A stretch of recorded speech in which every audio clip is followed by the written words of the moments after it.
That's what happens when you get off a train in Burbank. That's what happens when you get off a train in Burbank? Apparently. What a great advertisement for the Metro. The perfect storm of smell. Public transportation, 100 degrees, Burbank. That's what happens when you get off a train in Burbank. That is like a life lesson that we will forever Honey, remember. it was not the train. That was going to happen regardless. Listen to Jake's reaction. Oh, goodness. Oh, God. That's what happens when you get off a train in Burbank after being in the beautiful coolness of Ventura. This has been a pit stop on KROQ. Oh, there you go, pit stop. You gonna wipe them now so that I don't have to carry them around anymore? What? Got a cool rag? Oh my God. He wants you to wipe him down. So you thought that was part 2? All right, Jake, get back out there. Part 2 is you got to wipe everyone down after Jake. you smell them. Oh, man. Well, you're doing the Lord's work, I guess. Take a break from all that internet porn you've been watching. Yes, we know. And watch something that is guaranteed to not turn you on. Klein Alley Show. KROQ. If you were ever turned on Klein Alley Show on YouTube, you're eligible for compensation and perhaps even new eyeballs.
106.7 KROQ FM in HD Pasadena, Los Angeles, Orange County. This is the world famous KROQ. All right, good morning. Welcome to your Wednesday. Here we are together on KROQ, Klein Alley Show. In the radio, on your ears. No, let me try that again. On the radio, in your ears. That's not dyslexia. And, of course, also in your eyes if you want to check us out streaming on YouTube as we speak. Gaze into ours and we'll gaze right back. Ready, go.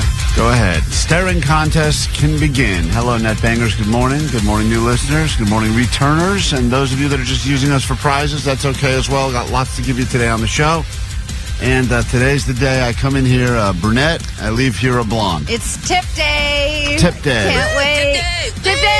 Woo, Yes, tip rope. some people will be coming in with buckets of bleach and peroxide and whatever else they use so that I can go back to my frosted tips look that I have not had since the early 2000s. F and Kevin returns, which means at the end of today's show, I'll be OTFD. Peace, peace, peace, peace. Well, I think what you need to do, because when, this is a legitimate salon that's coming in, a very reputable one, and when you get your hair done, you're going to want to show them some pictures for reference, just so they have a better idea of what you're looking for. So which picture are you going to show them? The Mark McGrath one, the Guy Fieri one, Me in a hat. Ellen? That's the picture I'm going to show them. Me in a hat, because that's how I'll be living my life until this thing grows out. But, of course, I did have to bleach. I am a man of my word. It's frosted tips, frosted dips. Are you nervous? Phase 1 is the tips.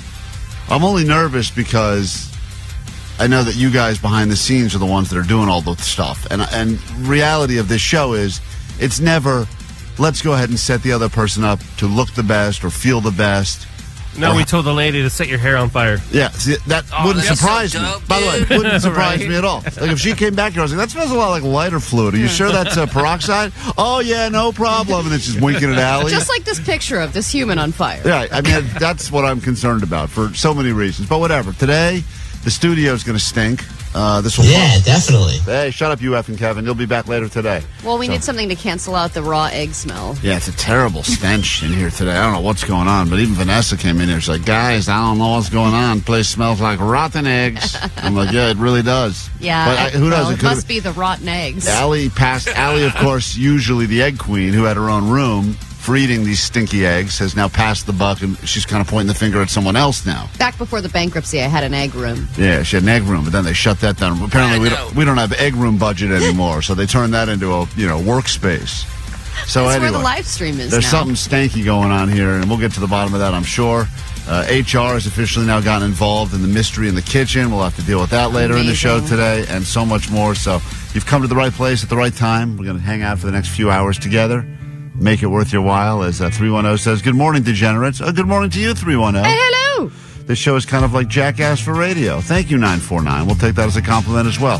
Here for the interaction now. If you need us, you'll need these numbers to join the show. 800-520-1067.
Peppers, KROQ, we are Klein Alley Show. And if you'd like $100 of Alley's money, easy money, got to get on the phone now. Already people waiting from, let me see here. Oh, Pantyhose Greg is sitting around waiting for some money. Great. You got Victoria wants some of your cash. People like to get in early on the Alley Knows the News, but now would be a good time to call if you're interested in winning $100, answering 5 questions about the news. Hey, Pantyhose Greg, I don't think you're eligible for some reason. I'm not sure why, but I don't think you are. Well, I don't believe you, Klein. I think you're telling them lies again, bro. Do you think you have what it takes to beat me? I have been reading the news for about an hour, bro. I think his blanket he sleeps with every night is actually a piece of newspaper. So I feel like he has an advantage, right?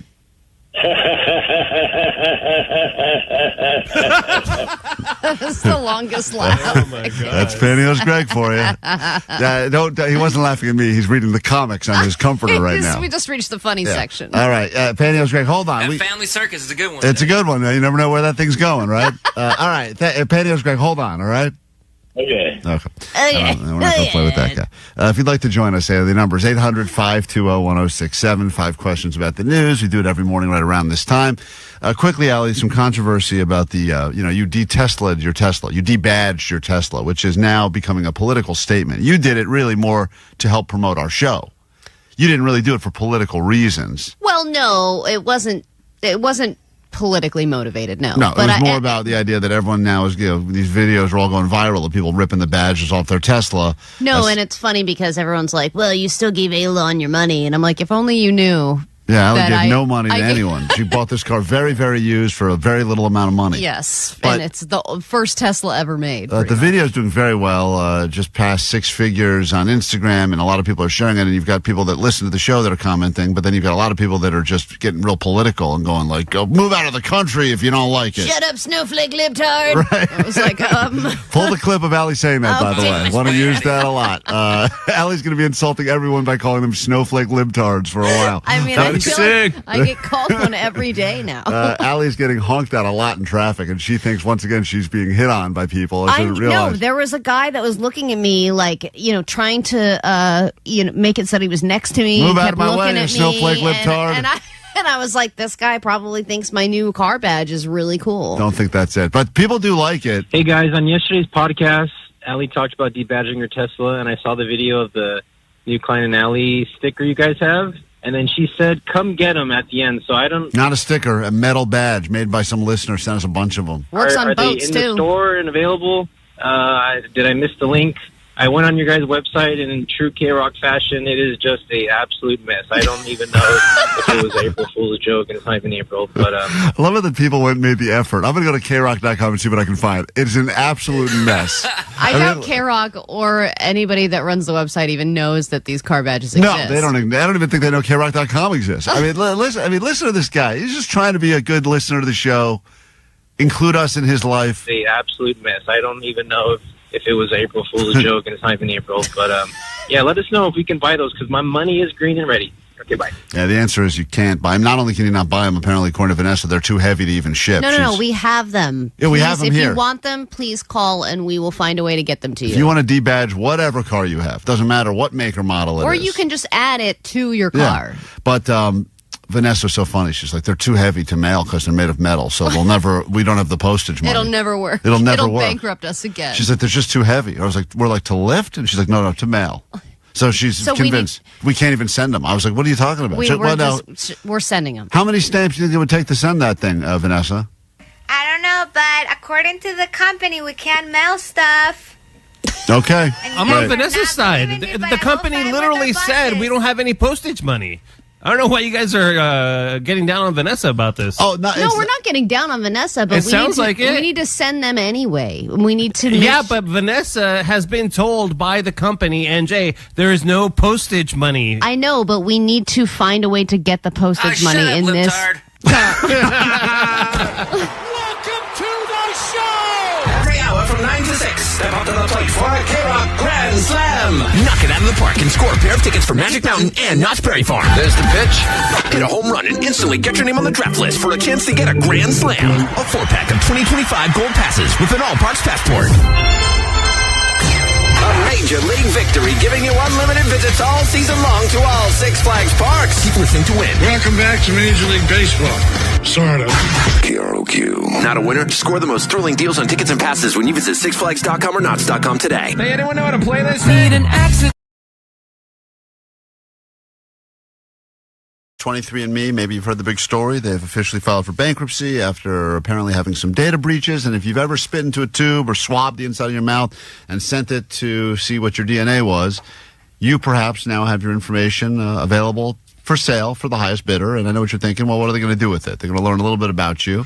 But now they can trace you to every single person that you've had any sort of relationship with. And for a while, it was all fun and games. What do I get my dad for Father's Day? I don't have a gift. He doesn't fish. Oh, I'll just get him a 23andMe test, and he can figure out that he's, part German and part Bulgarian or whatever, and then he's going to have a great party. And that was the way they sold it at the beginning is, oh, you learn about your heritage. And then all of a sudden you get to embrace a whole side of you didn't even realize you had. Well, yeah, and sometimes it brings old family members back together again, and sometimes it solves murders because that's how they solved the Golden State Killer case. Yeah, then that was the kind of the trend of the 23andMe is that people started learning. It was originally going to be all fun, like, oh, I'm Italian, great, let's all come over and have meatballs and celebrate. I am Italian. And then it became 48%. Murders were being solved, weird missing person cases were being solved, and then also people were learning some bad things like, hey, my long lost brother is a murderer, or even worse, this person that I was dating that I thought that it turns out our parents or our grandparents were related, which means that we are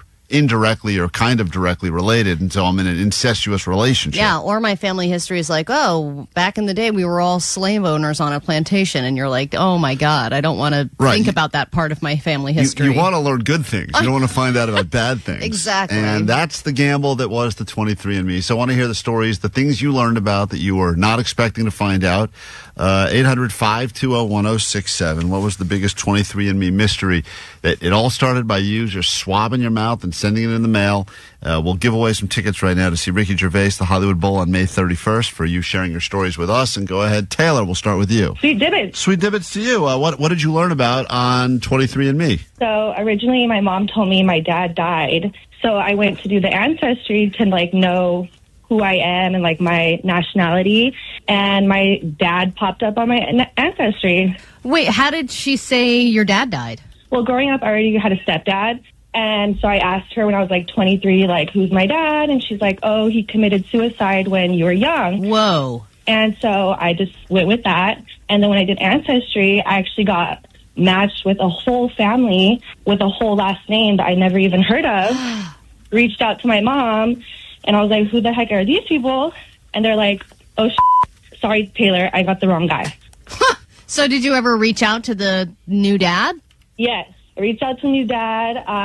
He has 2 daughters. He lives in Vegas. I'm in Anaheim, so we're not that far apart. So it's been awesome. He's alive. She wasn't trying to, make you believe that your dad died. She thought it was a different guy that was your dad. Turns out she was wrong. It was a different guy who got her pregnant. Yeah, so she was seeing basically two guys when she was younger. Didn't think the other guy was my dad, but that's not how it works with genetics, because I look like the guy who passed away. So how do you know that maybe there weren't more than 2 guys?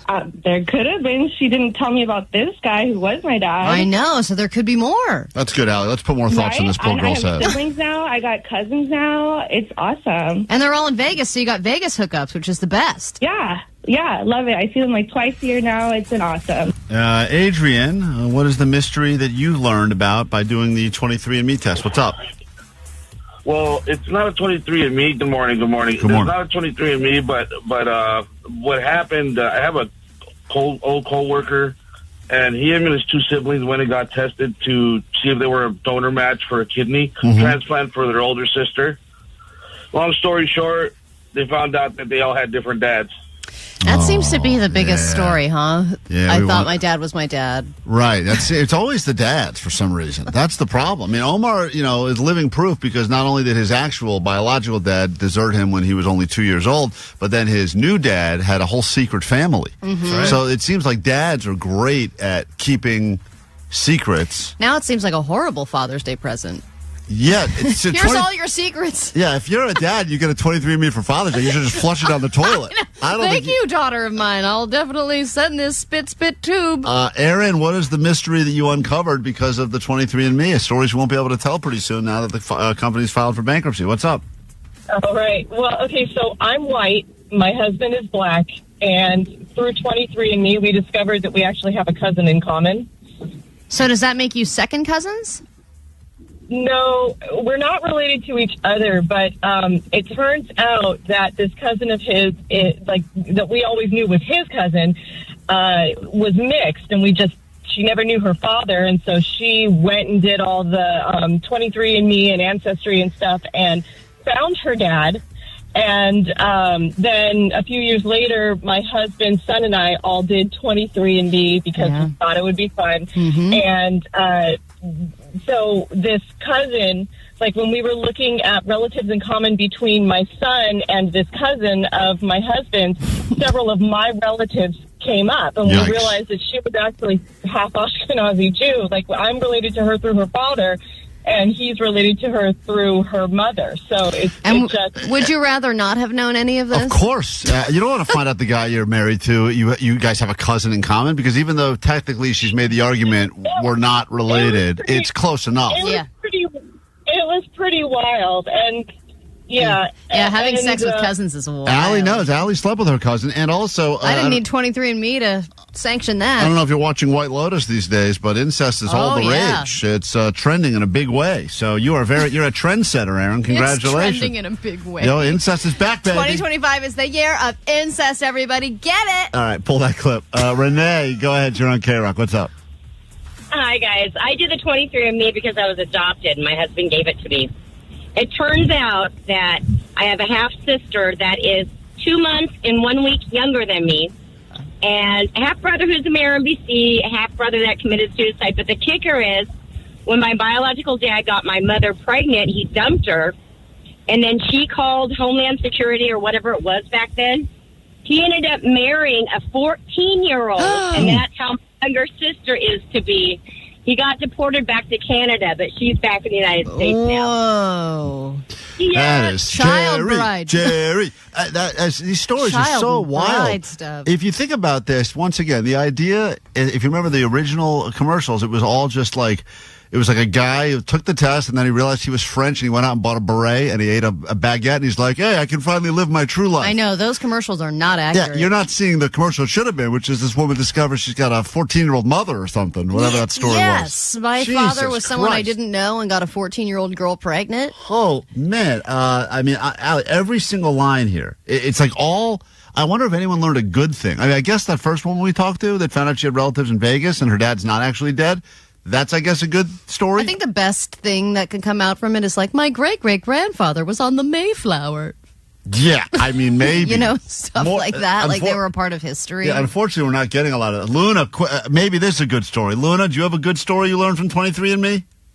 Yeah, well, we learned about it through my cousin, and he got in touch with a half-sibling. He told his who was about my brother's age. My brother is like 35, and at that time, she was maybe like 27. So ended up happening. He told his dad. Dad's like, "Oh well, you can't like tell anybody because it's going to ruin the family." My cousin ended up telling my brother. My brother ended up doing a 23andMe test. Everything exploded to he was cheating throughout his entire marriage for 36 years. Oh my God, 36 years of infidelity. You got to respect that. Did you Allie. say this was a happy ending? No, I think she's back. We finally found a happy ending. This is from Stephanie. Yes, you have a happy ending? No, not really. I don't think so.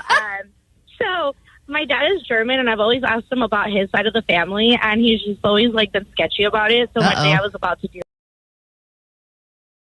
$100 up for grabs. Every morning right around this time, you don't have to be on the phone to play. You can play along, see how you would have done had you called in. Would you have been $100 richer? More importantly, would you have bragging rights? Made Allie say to you that you know the news better than she does? She will deliver news later this hour with the ADD news like we give you each and every day. It is sometimes the only news people get because sometimes the real news is scary, so you get it from this show. And you better believe the things that Allie thinks are worthy of sharing with you later on this morning.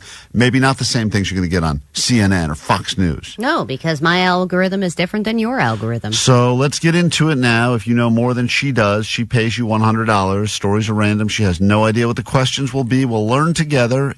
And let's say hi to Victoria. Good morning, Victoria. Good morning. How are you guys? Doing fine. You ready to battle Allie for $100 cash money? Yes, sir. Here we go. Okay, She's going to good leave luck. the KROQ studios. She's sequestering herself where she will not hear the questions. You get to go first. We'll score together at the end. Your round of Allie Knows the News starts right now. Allie Knows the News. A fitness coach has gone viral all over the place after posting which has now been parodied and mocked so many times you can't even keep up. But what is it that he originally posted, the fitness coach, that has gone viral? It was him wearing like a white suit. Him wearing a white suit? Yes. Okay, go to question number 2. A flight that started in L.A. and was heading to China had to turn around for what strange reason? The pilot forgot his passport. Question number 3. The Dodgers have just announced that they will be visiting this place to celebrate their World Series win. The White House. Question 4. This SoCal rapper will speak at USC's commencement, at least at their business school. I can't believe we're already talking about commencement speakers, but we've entered that time of the year. Who will be speaking at USC's Marshall Business School? Kendrick Lamar. And finally, TikTok has removed this controversial filter. There's a filter that was added. Apparently it's been quite controversial, and now they've pulled it. The one that makes your face skinnier? Okay, let's bring Allie in. We'll score it together. Love the answers. Quick and to the point. No more of these people that are just going, duh, duh, duh. I don't know. Victoria, regardless if you win or lose, it was a pleasure to have you on this round of Allie Knows the News. And here we go, Hi, Allie. I just wanted to say pull that clip. We're not pulling that clip. Question number 1.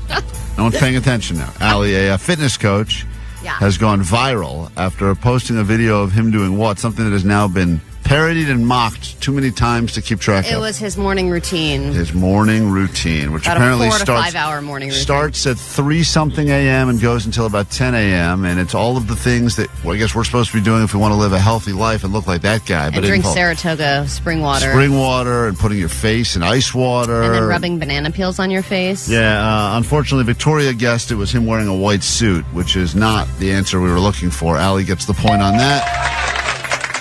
Cannot escape this video and all of the many, many A billion parodies. views. 1 billion views. That's incredible. Take that, Jerry. Go to question number... My humping dog is going to show you his wake-up routine next, and it involves a lot of humping. Question number 2. Allie's up 1-0. A flight that started in L.A. and was heading to China had to turn around for what interesting reason? Excessive gas. Oh, wow. Allie, I thought you would have gotten this. This is a big story. You did not get it. Victoria did get it. Oh. The pilot forgot his passport. Had to turn the whole plane around. Oh, yeah. They had been hours into the flight and had to flip it around. Flip a bitch, she said. We got to turn around. Victoria tied it up. Can't they do something else to verify his identity? And What? whatever. Keep going. No. We Get don't it have out. time. Say what, Allie? Don't they need to verify his identity? All right. Minus another point for that. Oh. Victoria and Allie are tied up. We go to question number 3. This SoCal rapper will speak at USC's School of Business graduation. It's commencement time. Who's going to be speaking? That would be Snoop. Snoop. She guessed Kendrick Lamar. Not right. Allie gets the point. It is Snoop. When in doubt, add Snoop. It doesn't matter what it is. A project, a concert. And if you got the money, you can add him to anything. He'll do it. Allie's up by 1 with 2 questions left. The Dodgers have just announced that they'll visit this place to celebrate their World Series win. The White House. She got that as well. White House. You better believe if the question involves the word white, Allie will get it. And now we go to this final question with Allie still up by 1. TikTok has just removed this controversial filter. Oh, the fat filter. The fat filter. Now, she guessed the skinny face filter. She's in the right ballpark, but not really. I guess the idea of the fat filter is if you're in a group picture with friends, you can make all your friends look fatter, so you look skinnier by comparison. Is that the idea? I didn't know you could choose who was fat. I'm not really sure how it works. I thought all of you were fat. I thought all of that filter was just on all my pictures, and I realized it wasn't. But anyway, the Jake filter has been removed. It's called the dill filter, the dilter, and it's now gone. All right, well, anyway. Hey, Victoria, you played it well. Unfortunately, at the end of all of this, even if we give you that final point, Allie still beat you. What must you shamefully admit over the airwaves of KROQ? Go ahead. I'm Victoria from Apala, and Allie Knows the News. Tomorrow morning, someone else will have a shot. I do like Victoria. I wish we could have paid the people. Yeah.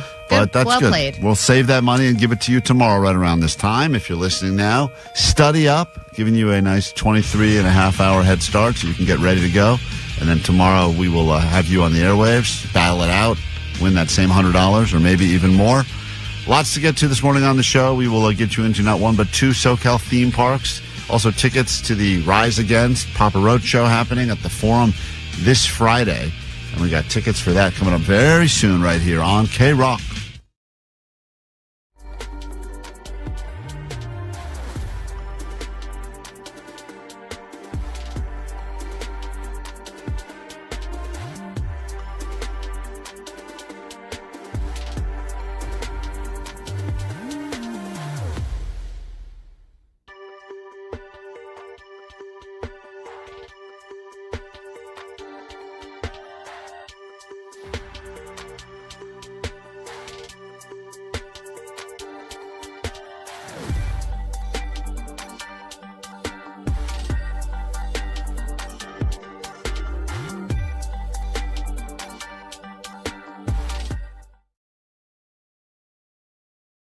Years. Oh, my God. 36 years of infidelity. You got to respect that. Did you Allie. say this was a happy ending?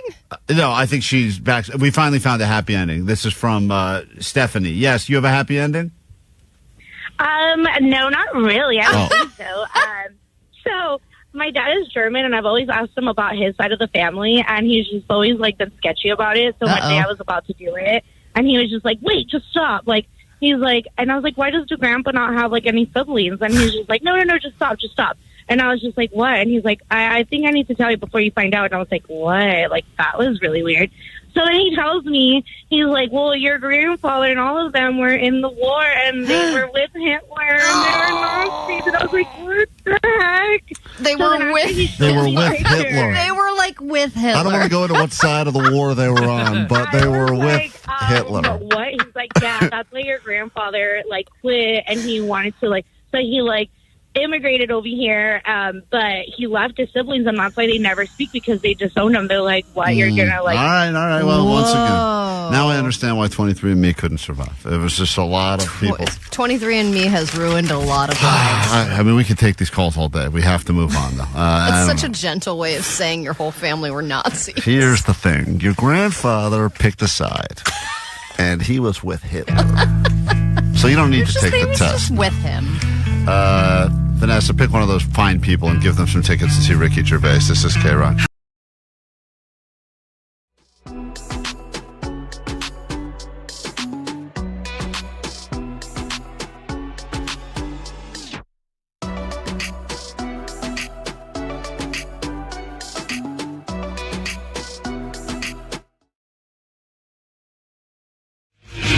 Today is the greatest. Saturday will not be the greatest.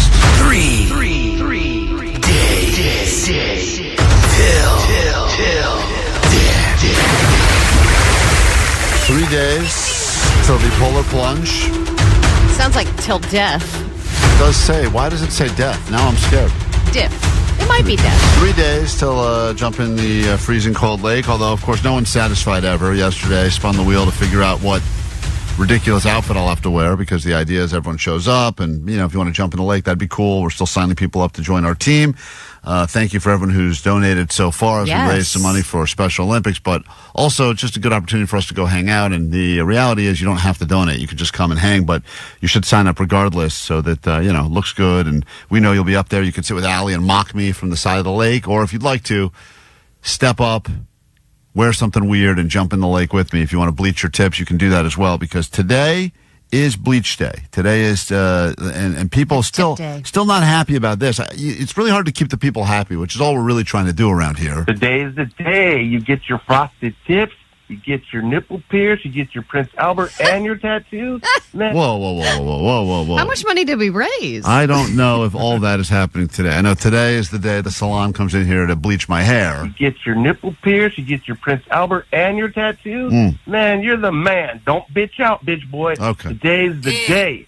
Love you guys. Thank you for that inspirational call. I can't wait. I think part of you must be a little excited about your hair. No, not at all. In fact, I was looking at trying to find old pictures of me when I used to have bleach tips, back in the early 2000s. And even then it didn't look good. Some people look back and go, oh, I was cool. I just wish I could pull that off now. Grown-ass man probably can't pull that look off anymore. You couldn't pull it off then either? No, couldn't pull it off then. And in the past, when we've had people around here that have done that, done that look, it's always like, oh, man, someone's going through a midlife crisis. It's like a weird thing. Like, This what's will going? be very obvious because of your gray hair. It'll be gray hair and then blonde tips. Yeah, it's going to be a very strange look right there. You know, it's so weird. Yeah, the only part of it I actually would like her to do something to is the little grays I have on the side. That's the one part that's going to stay how it is. So it's going to look like a real mess. But regardless, I'm not looking forward to it. Hey, what's up, guys? I feel like you missed a great opportunity for what Klein should wear in the Polar Plunge.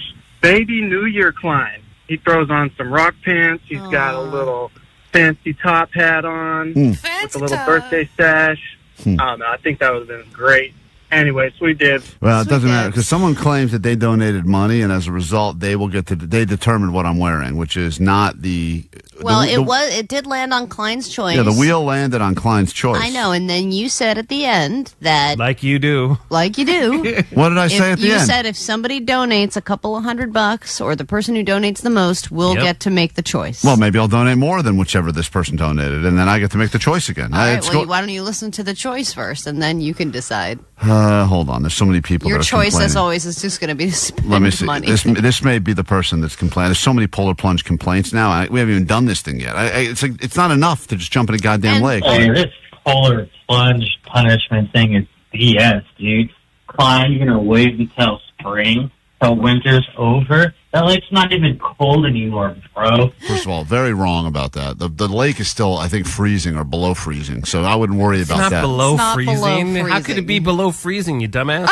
I don't know, Omar. What's wrong with you? It's still cold. If it's below freezing, the lake would be frozen. Yeah. No plunge. Yeah. No plunge. The top of the lake is going to be, they're going to break it down. That part is going to get, What? I don't know how it works. So you think they ice pick you in, and then you jump in? And... Yeah, you can drop me in. Oh. Okay. I'm going to be ice skating in a pair of underwear or something, apparently. So There's going to be more ice than your frou-frou little Starbucks drinks in that lake. Either way, do it again next winter when it's actually cold. Pussy. I didn't pick the pussy. I didn't pick the date of the event.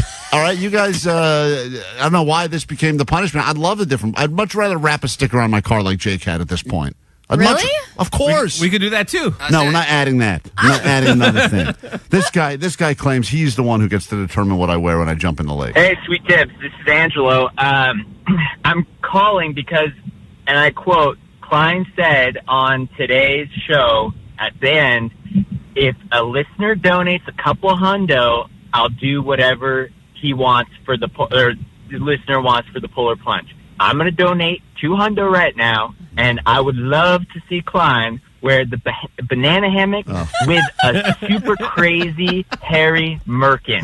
Okay, I'm the one that texted that idea as well, so I'm going to donate right now, and you got to do it. All right, That's just that we just crossed 2,000 now, so I guess donations are starting to pour in. But regardless, it's not for you're not donating for me. I don't get the money. Someone said, "Klein, just take the money and wear a merkin." It's for Special Olympics. So, are you going to do it? No, this guy donated $200. Someone donates more, I'll wear whatever they want me to wear. $200. So this is just going to keep going, Sure, why going not? until the very end? It's not going to get worse than a banana hammock and a merkin, right, Allie? Oh, it can get worse. That's a challenge. Klein. Allie. Yeah, KROQ. Klein Alley Show. KROQ. How much worse can it really get? Oh, my God. Klein, it can always get worse. This is your philosophy on life. Time stood still.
K-Rock, we are Klein Alley Show. If you need to get involved in today's show, and it's a good one to get involved with, you should give us a call or text 800-520-1067. Coming up very soon, we got tickets for you to go this Friday to Kia Forum for Rise Against, Papa Roach. Got some Ricky Gervais tickets at the Hollywood Bowl, or as Vanessa referred to him earlier this morning, Ricky Ger, you know, that Ricky guy, and Magic Mountain Knott's Berry Farm. You'll get to go to not one, but both parks. That'll start at 9 a.m. this morning right here on K-Rock. And just to clarify, because I know there's a lot of confusion as to what was promised exactly, 323 said, quote, didn't Klein say yesterday that if it reaches $3,000, he will pierce both of his nipples? We're only 1,000 out. Come on, guys, let's go. I didn't say 3,000. I said 5,000. And that was very clear from the beginning, and it was one nipple. And now I'm already... Raise your hand if you heard 3,000. Oh, shut up, all of you. You guys are the worst. I heard both nipples. All right, you guys... And the Prince Albert. All right, well, there we go. That's the problem with this. Go listen to the old and episodes don't you have a of the third show. nipple somewhere? I have a third nipple. I have a second butthole. Don't want to talk All about right, it. well, here's that too. Great, thanks, guys. Anyway, we'll take a very quick break. We'll come back. By the way, link in bio at the Klein Alley Show Instagram page if you want to sign up and donate. All right, are you happy now? Did you get enough out or no? I just want to make it very clear for people to, you know, how they should sign up and donate because it's important for the Special Olympics. Yeah, right. I don't think any of you even knew that till I just said that. I mean, really, it's unbelievable. Take a quick break. Back in a second. Your ADD news and more after this. Here are some buzzwords to grab your attention. Gluten-free, fully nude, NFT, Klein Alley Show. K-Rock. Think of whatever cash you have on you.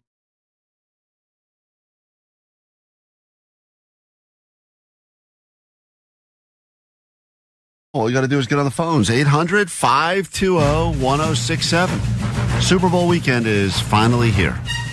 And you would think that everyone would know a thing or two about the Super Bowl. It is the most watched television event of the year every year by millions, I believe. But will Johnny know? Will Johnny know basic stuff about the big game? If you would like to join us, the number to call is 800-520-1067. Up for grabs. Tickets for you to see John Mulaney at Yamava, plus $50 to play the slots. It's a show coming up later this February. And where's Johnny? Oh, come on in, Johnny. What are you doing? How much fanfare do you need?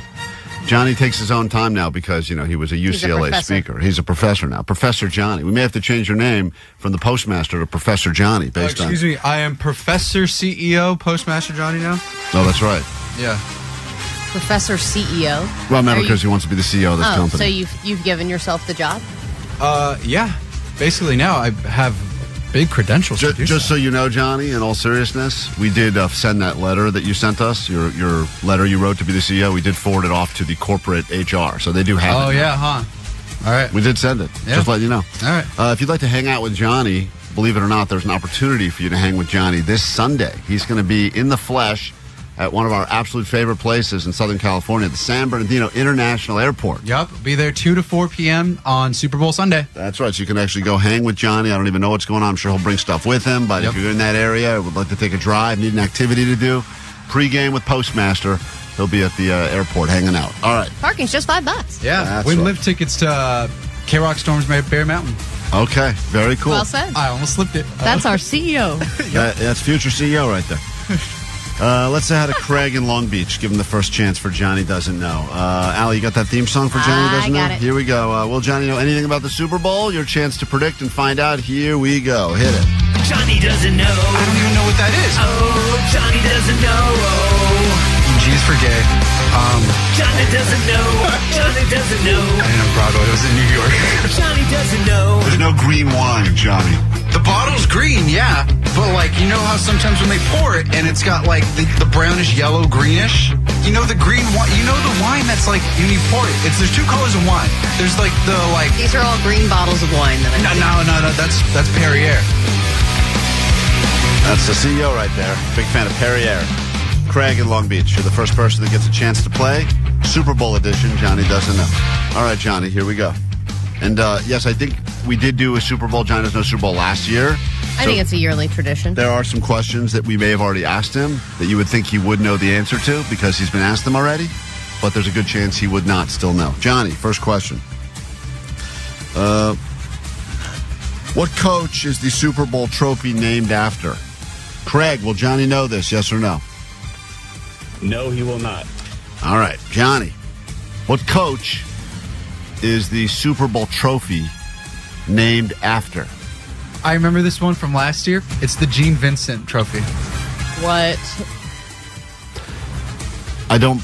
We said Gene Vincent last year. That was the guy. Craig said you would not know, and good news, Craig's right. You do not know. When did we say Gene Vincent? Last year. It was the big silver trophy. The guy's dead, obviously. They only Right. name it after the dead guys.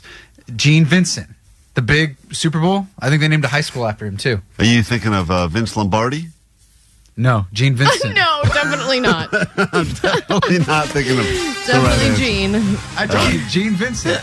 No, it's Vince Lombardi. Oh, it is Vince Lombardi. That's why I just said that. Yes. Oh, wow. Yeah, maybe it is Vince Lombardi. All right. Do you think if we ask him the same question, do you think we'll ask him next year, Allie? If we ask him again next year, he'll know this? I don't think so. But Lombardi's the trolley in San Francisco. No, that's Lombard Street. Lombard Street. Yeah, never mind. Oh, All man. right. Next Johnny, question. Next question. Next question. All Yeah. right, Sam got his right. Let's say hi And to... we're traveling down Lombardi Avenue. Damn. Let's Jesus Christ. Let's say hi to Roman. Give Roman a shot at this. Hey, Roman, good morning. Welcome to Johnny Doesn't Know Super Bowl. You ready to go? Let's do this. Johnny, every year the winning quarterback of the Super Bowl claims they're going to go somewhere after the game. Where do they claim they're going to go? Well, Johnny, know this. That's going to be a big negative. So let's go 2 for 2. A big no. A big negative. How could you ever bet against a man who is a previous speaker at UCLA and potentially the future CEO of this company? Johnny, where you do have a confident look in your face as you're playing with your fingers. Where You see my hands? You see this? That's These smart people stuff. Yep, this is professor hands right here. Oh, you're holding your hands together? You put them together like you're praying, kind of, but you just tips only. Just the tips. Do you know where the winning quarterback claims they're going to go every year after the Super Bowl? I'll have you know, they're going to Disney. Whoa! Wow. Johnny! Johnny got one right. I didn't think you'd get that. Sam in Huntington Beach on KROQ. It's Johnny Doesn't Know Super Bowl. Hello, Sam. Hey, good morning. Johnny, what animal is the mascot of the Kansas City Chiefs? Chiefs are playing in the Super Bowl this year. I would ask you what is the mascot of the Philadelphia Eagles, but I thought that was a little bit too easy of a question. We also thought of asking, what is a mascot? Thought about asking what is a mascot, but I also thought that was going to trip him up. So you know that the mascot of the Eagles is the eagle. What is the animal mascot of the Kansas City Chiefs? So it is an animal. Will Johnny know this, Sam? Yes or no? No, absolutely not. Absolutely not, he says with confidence. Johnny, think it out. Crap. Chiefs. Do you want to use your professor hands to help you? I'd like to, call on somebody. Can I get, a lifeline to, Nope, you've never been able to get a lifeline. We should start... This is a hard one. I just looked this up. Yeah, see, I'm not going to know this one. The average Joe's not going to know what a chief is. I think the average Joe is going to know what a chief is. So it is a chief. It is a chief. Handkerchief. Regular Oh my chief. God, what other Chiefs can you name? This is great. In your mind, the mascot is a giant handkerchief? What else is a chief? That is... I've never used a chief. What is a chief? Hold on, let this man laugh at you for a little I know. I love it. Johnny. Handkerchief. Chief. I don't know. I said what animal? I've already given you... Animal. I said to you, what animal mascot? The Badgers. Oh, my God. Okay, all right. Sam, good job. Jake, what's the answer, Jake? He didn't know. It's a coyote. How It is is? anybody supposed to know that? I think it's a wolf, Jake, actually. Oh, yeah, it was a wolf. Yeah, it's a It's really wolf. weird. It's weird looking at animals. But- We had to look it up 2 weekends ago. Yeah, but it's not a weird-looking animal. They were like, It's- we can't do a chief because it's racist. No, everybody was Let's watching the just game. do I a was like, wolf. what is that? They couldn't do the chief because everyone got offended, so they went with a racist wolf instead. So, Commanders. It's like Commanders to Redskins. That's what it is, like that. Whoa, Johnny. Well, That's what the team was called for I like think 40 there was years. a lot of talk about potentially changing the Chiefs' name, There wasn't it? there was some conversation about it, but they keep winning, so you can't change the name while the team's winning. They had no problem changing the Redskins' name. That team was terrible. Yeah. So we should throw a flag on this play, Johnny, and reverse this point. But the wolf, their little dancing wolf, I mean, I feel like you see it all over the place. It's constant. I don't think I've ever seen that. Nope. But just seeing it, you don't know what it is. It doesn't look like a wolf. Well, it's like all cross-eyed and stuff. You've seen that. Oh, yes. You've seen I that thought that was a before. raccoon. How did you have that Yeah, ready see, so exactly. fast? All right. Well, listen, Johnny. Toughie. This is a quick round. We only have time for a quick round today. Wow. And Sam is probably still laughing. Sam predicted correctly. Craig predicted correctly. Let's give it to Sam. Sam, congratulations. You've won yourself tickets to see John Mulaney. The laughs will continue at Yamava. You're very welcome. The hanky's still laughing He about. loves that. Plus $50 to play the slots. You'll be at Yamava on February 21st. Hang tight. Quick break. Back with more show. Your ADD News. A brand new hour starts next.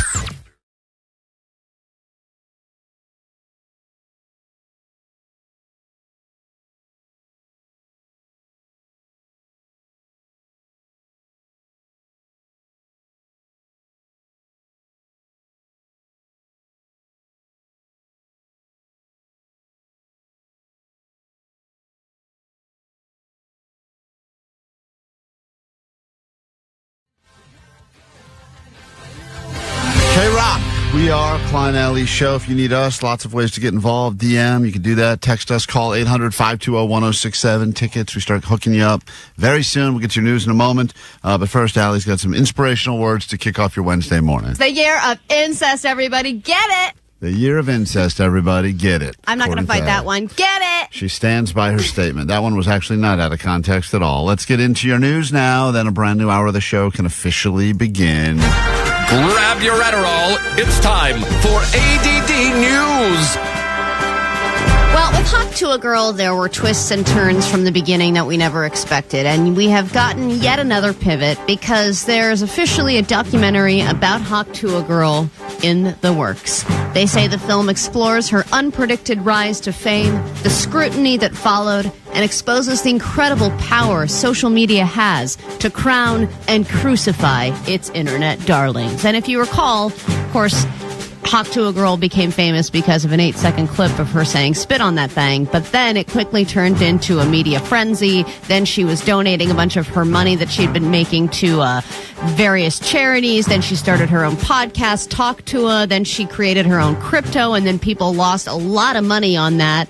And then she kind of disappeared, and people thought she was pregnant. People thought she had gone to jail. She kind of went away for a while, and now she just made her comeback on social media with like a crucifix, you know, with Talk to a Girl and her birth and death date going, what did I miss? And now she's come out with the fact that they're coming out with this documentary about her. Hey, this is Haley Welch. You're listening to the Klein Alley Show on KROQ. Sweet dibbits. Spit on that thing. Is that going to be in the documentary? Definitely we not. Don't know. No, we definitely know. That was, even though I think we were like her first mainstream interview ever since she kind of popped, I think that it was all downhill after us. Well, we talked to her when she was fresh off a plane. First time in L.A. She had never been to Erewhon. Then she went to Erewhon, made another viral video there, incorporating a lot of the things that we had talked about. Correct me if I'm wrong, Johnny, but in our Celebrity Trash Museum, where we ask every guest that comes by KROQ to give us something out of their purse or out of their pocket, and we put them all on display, I believe we have her plane ticket. Do we still have that in there in the Celebrity Trash Museum? We do have it. We have it. It's got her name on it and everything. I think she signed it. I mean, I don't know what the value is. It's got to be worth at least $6. But regardless, that Celebrity Trash Museum is looking. Oh, there it is. Johnny brought it in here. There it is. Hold Look that at up. this. Look at this for the YouTubers that are watching along right now. This is a real Hawk to a Girl plane ticket from Breeze Airlines, one of our favorites, in and out of the San Bernardino International Airport. See, there she you is. go. And it's even signed legibly. It's not just Look a at scribble. that. Ah, what a Why great. didn't we have her spit on that thing? What a great piece of memorabilia. She did spit on that. Oh, she did? Oh, yeah, she spit on all the stuff in there. Okay. We never spit on everything. Everything's got spit all We over. didn't know how big how long her ride would last. We just started spitting on stuff. All right, ChatGPT has become a regular part of our lives. Now there are courses that you can take on how to implement it into your work, your personal life. It's also the new most valuable skill on your resume, and people are using it for sex advice. But be careful how much you use it, because yes, ChatGPT now exists, but because of that, ChatGPT addiction now exists. Researchers have found that ChatGPT power users, or people who use it the most and at the longest durations, are now becoming dependent on it or even addicted. And they did this joint study, and this is researchers from OpenAI and the MIT Media Lab, so they know a lot about these tools and how people are using them. And it showed signs of problematic use and indicators of addiction, including preoccupation, withdrawal symptoms, loss of control, and mood modification. I'm not using it as much, and I'm definitely not using it the right way that I should. Every once in a while, like if I'm having a fight with my wife, I'll be like, yo, ChatGPT, give me something like a good text I could send right now that would diffuse the situation and also be a little flirty, but also not make her more mad at me. And sometimes it'll spit me out a few like interesting lines that need a little bit of work, but at least it sets me in the right I need direction. to make this more offensive. Can I, I still want it. It's a little too clean, but every once in a while it's good for giving you that stuff. I know that people have figured out a better way to use it. I actually heard this guy, this is like a life coach guy, and he was saying, and I haven't done this yet, but it says, think of your dream life, however you want your dream life to look. Maybe you want a bigger house, maybe you want multiple houses, maybe you want to be out of debt. You give it a bunch of information in a ChatGPT. You talk about your dream. You say, tell me a story about my life in 5 years, including the following. You give it a few specifics, name of your wife, girlfriend, kids, whatever. And then ChatGPT will spit out a story, involving you. and how you got, how you're living your ultimate life. And then so you're it's like MASH? It's like kind any of, game that you would yeah. play with like your other sixth grader but then after it gives you this great story of like your amazing life where you're living on the ocean, you're jet skiing all day, then you say, now give me a plan to achieve this life. And it will spit out a plan and say, if you want to live that life, you need to start doing the following. You need to get off this computer. You need to stop talking to me and go get an effing job, you loser. Well, think about it. I mean, you have a friend, you have a teacher, you have a parent, Right. you have a lawyer, think of the actual friend circle you'd have to create to have all of those tools physically But at your also, fingertips. no real accountability, because as you learned when you used it to try to get ready for your interview with Marcus Mumford, Inaccurate. you got wrong information, Yeah, and then you because I wanted bullied to- Marcus Mumford into making him believe that his wife won an Oscar, even though he told you 5 bully times him. she didn't win the Oscar. Because I thought that she had, and then ChatGPT confirmed what I thought I knew. And then it does destroy your sense of reality. Yeah. All right, Dodgers opening day is tomorrow, but don't worry, there's all kinds of ways to spend money on your team before then. New Shohei Ohtani collab is here. It's the Shohei Green Tea, and it is the next cash grab. Ito N has released a limited edition green tea bottle with Shohei's image on it, a couple different images. One just regular plain white tea, another one of him swinging the bat, and these are available in stores now. Individual bottles are retailing between $2 and $3, or you can get a 12-pack for $18. But I predict, of course, with anything Shohei Ohtani related, people will buy them and then resell them for twice that. Of course. A lot of people that want that. You can get your hands on anything that's officially Shohei licensed. Well, and it's two buzzy things, Shohei Ohtani, and I feel like everyone's still really into green tea. It's unbelievable. Well, there you have it. It's like the new metabolism booster. You've caught up on everything going on in the world, at least for now. We'll get into a brand new hour of the show next. How would you like some tickets? Call us right now. We'll send you to the forum on Friday. 800-520-1067. Papa Roach Rise Against, yours next.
Show.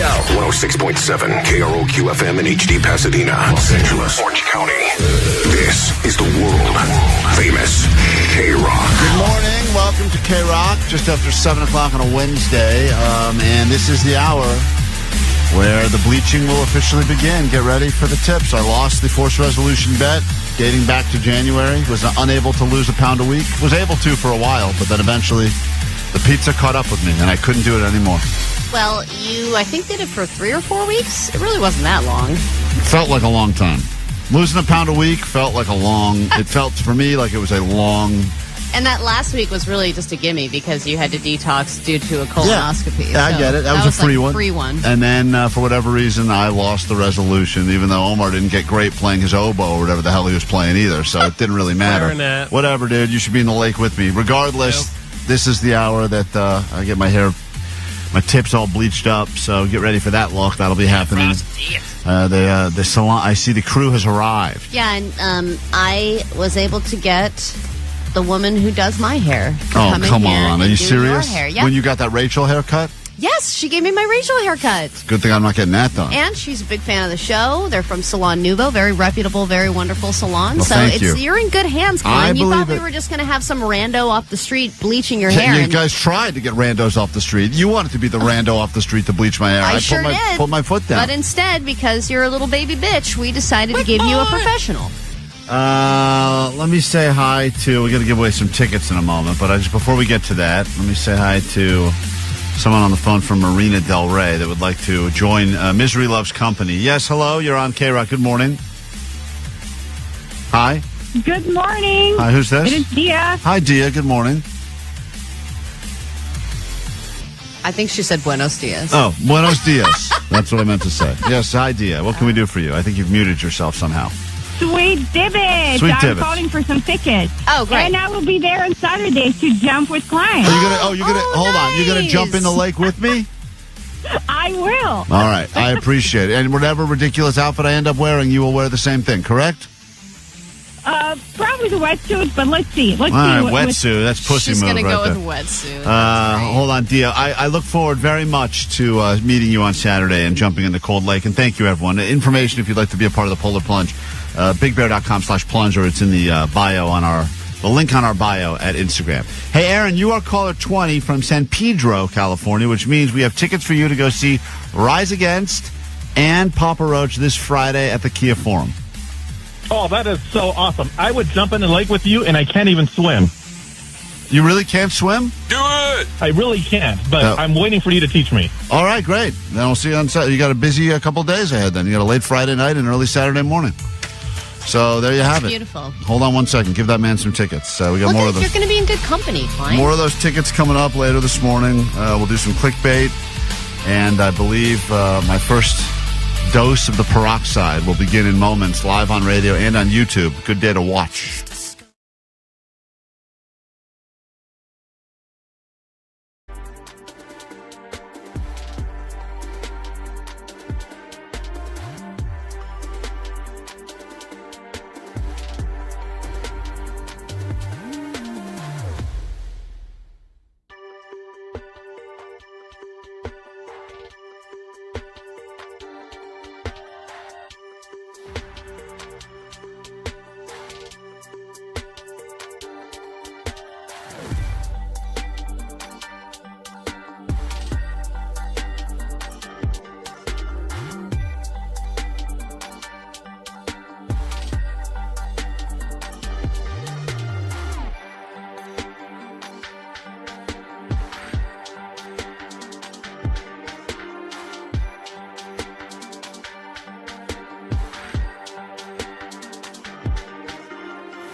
Alley Show. You know how people get really addicted to looking at places like real estate that they'll never actually buy, never live in, but they love looking at pictures, be it on Zillow or Redfin or any of those? Oh, my mom takes that to the next level. She will go house hunting and she'll go to open houses. Okay, I was going to say that is the next level of that. Everyone likes to look around at stuff, especially if you go to a place you don't normally go into. You just drive down the street, maybe you see a for sale sign, you kind of go like, oh, I'm not moving. I'm in no position to buy a house right now, but I would like to see what the inside of that place looks like. Yeah. And sometimes, if you plan it right, I guess there are open houses that have like food at it or free bottled water, or you can get a call. You can probably live a pretty good life just jumping open house to open house just to take advantage of potential freebies. Yeah, you just have to get a really good story about what you're looking for, and because if the real estate agent knows that you're just like a fake house hunter, I think they will try and get you out of there. And I do think that whenever there are, quote, open houses, if you just happen to be walking by because, like, you're taking your dog for a walk or you just happen to be, like, walking through the neighborhood or cutting through, sometimes, even if you have no interest, everyone feels like, you're a peeper. I think everyone kind of has this animal instinct to want to figure out what's going on inside of that place. Yes. What do they do in there? What does it look like in there? How many bedrooms does it have? Does it feel bigger than it really is? Right. And I think if it's happening near where you live, you get that whole like comparison. Is it better? Is it a little bigger? Is it nicer? Does it have a breakfast nook? So there's been a place that's been under construction down the street from me since we moved to the street. It's been under construction. It's been a construction zone the entire time. Full-on construction zone, porta potties and everything.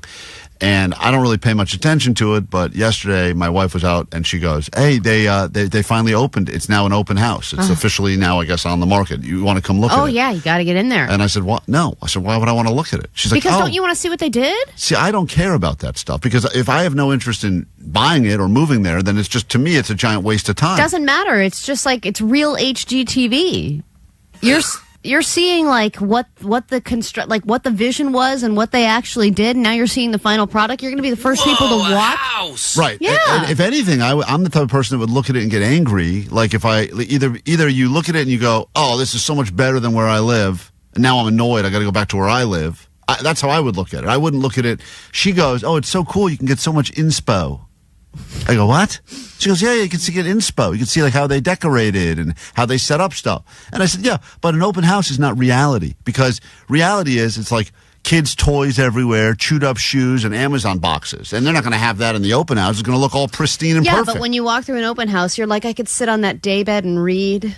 It's so not functional. Nothing makes any sense. You think about all the things that you're going to do because they present that life to you. Yeah, they go like, but that's the joy of it. You'd see what life could be like, even though it would never be that way. Right, until you move your own stuff in there, and then you realize none of this looks as good with my stuff as this, quote, like fake. They basically set it up like the set of a TV show almost. Like it looks, everything in there is, they call it staging because they go, live studio audience. Right, this is as good as it could ever possibly look in a totally non-functioning sort of way. If they were going to shoot a catalog in here, with decorations that are totally innocuous and usually a mix of beige and gray, and then you go, wow, this is all so clean and beautiful. And no different than when you've actually gone to an Airbnb where the pictures look like one way and then the reality is like, it's kind of different. They cheated this a little bit. So they really cut that freeway right out of it that's right in the backyard. The difference with you, though, is that this could result in you moving to this place. Yeah, well, no, that's definitely not happening. But because your wife the inspo could be this actual house. She did say, we walked over there and she goes,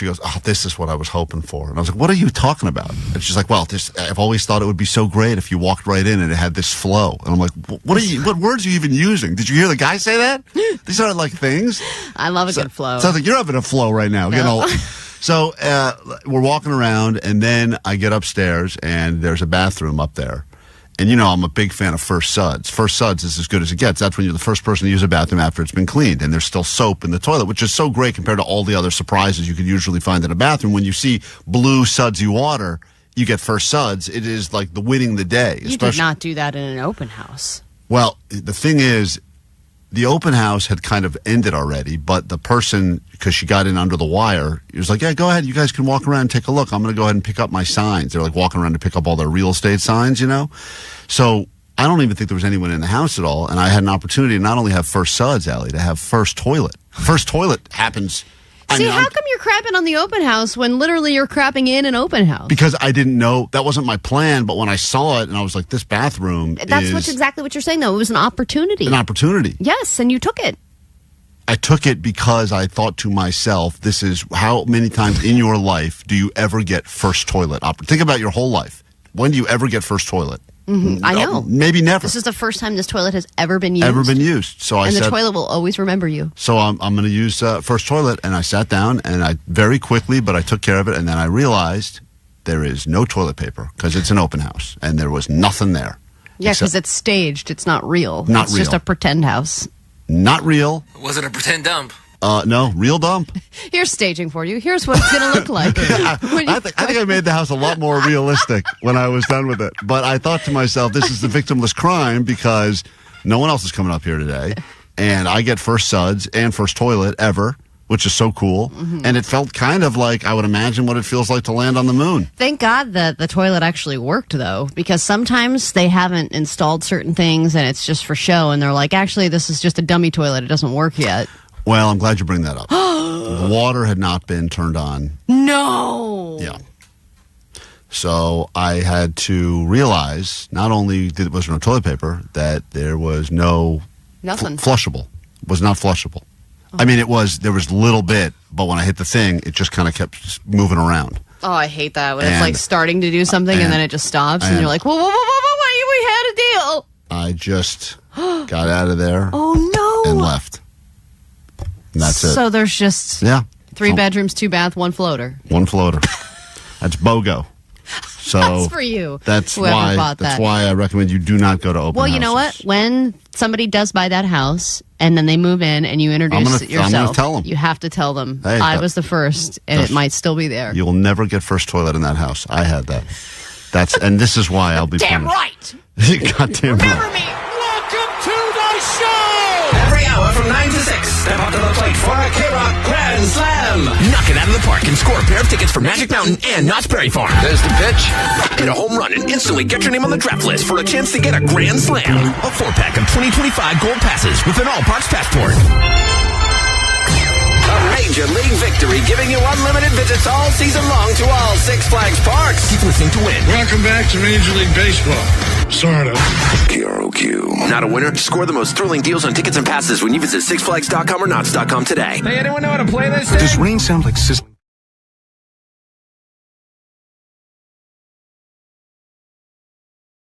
KROQ, we are Klein Alley Show. Warning, this next thing we're going to listen to is rather disturbing. Even more disturbing than the conversation we just got into with people that found out that their family was riddled with incest and Hitlers. This is Jake approaching people in the streets yesterday. An unexpected heat wave that blanketed the Southland, and temperatures got as hot as almost 100 in the valley. And even though Omar says that we are you're right on that, man. It felt like almost 100 in the valley. Okay. And there was a time when I had to put the windows down temporarily just to get some fresh air. Oh, wow. Jake went up to people to see if they were prepared by asking if he could sniff their pits, something that we call pit stops here at KROQ. And here he is with his own introduction he put together for the segment. Hey, it's Jake, and I'm on the streets of Los Angeles during the hottest day of the year, during the hottest time of the day, to see if people are willing to take a KROQ pit stop. Yeah, pit stop. Pit stop. Pit stop. Yeah, pit stop. So cool. So here he is approaching people and seeing if they were prepared by making sure they had on the right amount of deodorant for the heat we experienced yesterday. What's your name? Sage. Sage from where? Sage from Los Angeles. Sage, how did you prepare for the first heat wave of 2025? Oh, not well. by having in-home air conditioning and on a hope and a prayer. What's your favorite hot activity to do? Swimming in the ocean. Finally, Can I sniff your pits? What a transition. Those first 2 questions were just to lead to this one. That is something. That is It's all about the foreplay. How attractive is this woman? She's pretty attractive. She sounds attractive. Yeah, she's like swimming in the ocean. I mean, if you're going to go up to, do the pit stop, I mean, I would only approach attractive women. Well, let me tell you, this takes a weird turn before we get to the fourth person. Oh, watch out. Oh. Finally, can I sniff your pits? No.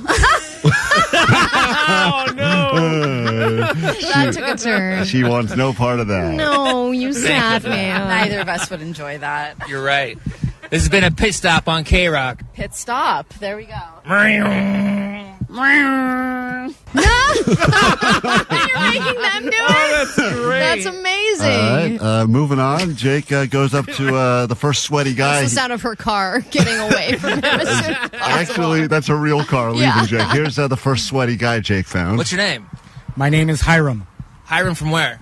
City Terrace. Hiram, how'd you prepare for the first heat wave of 2025? Drink a lot of beer and stay cool.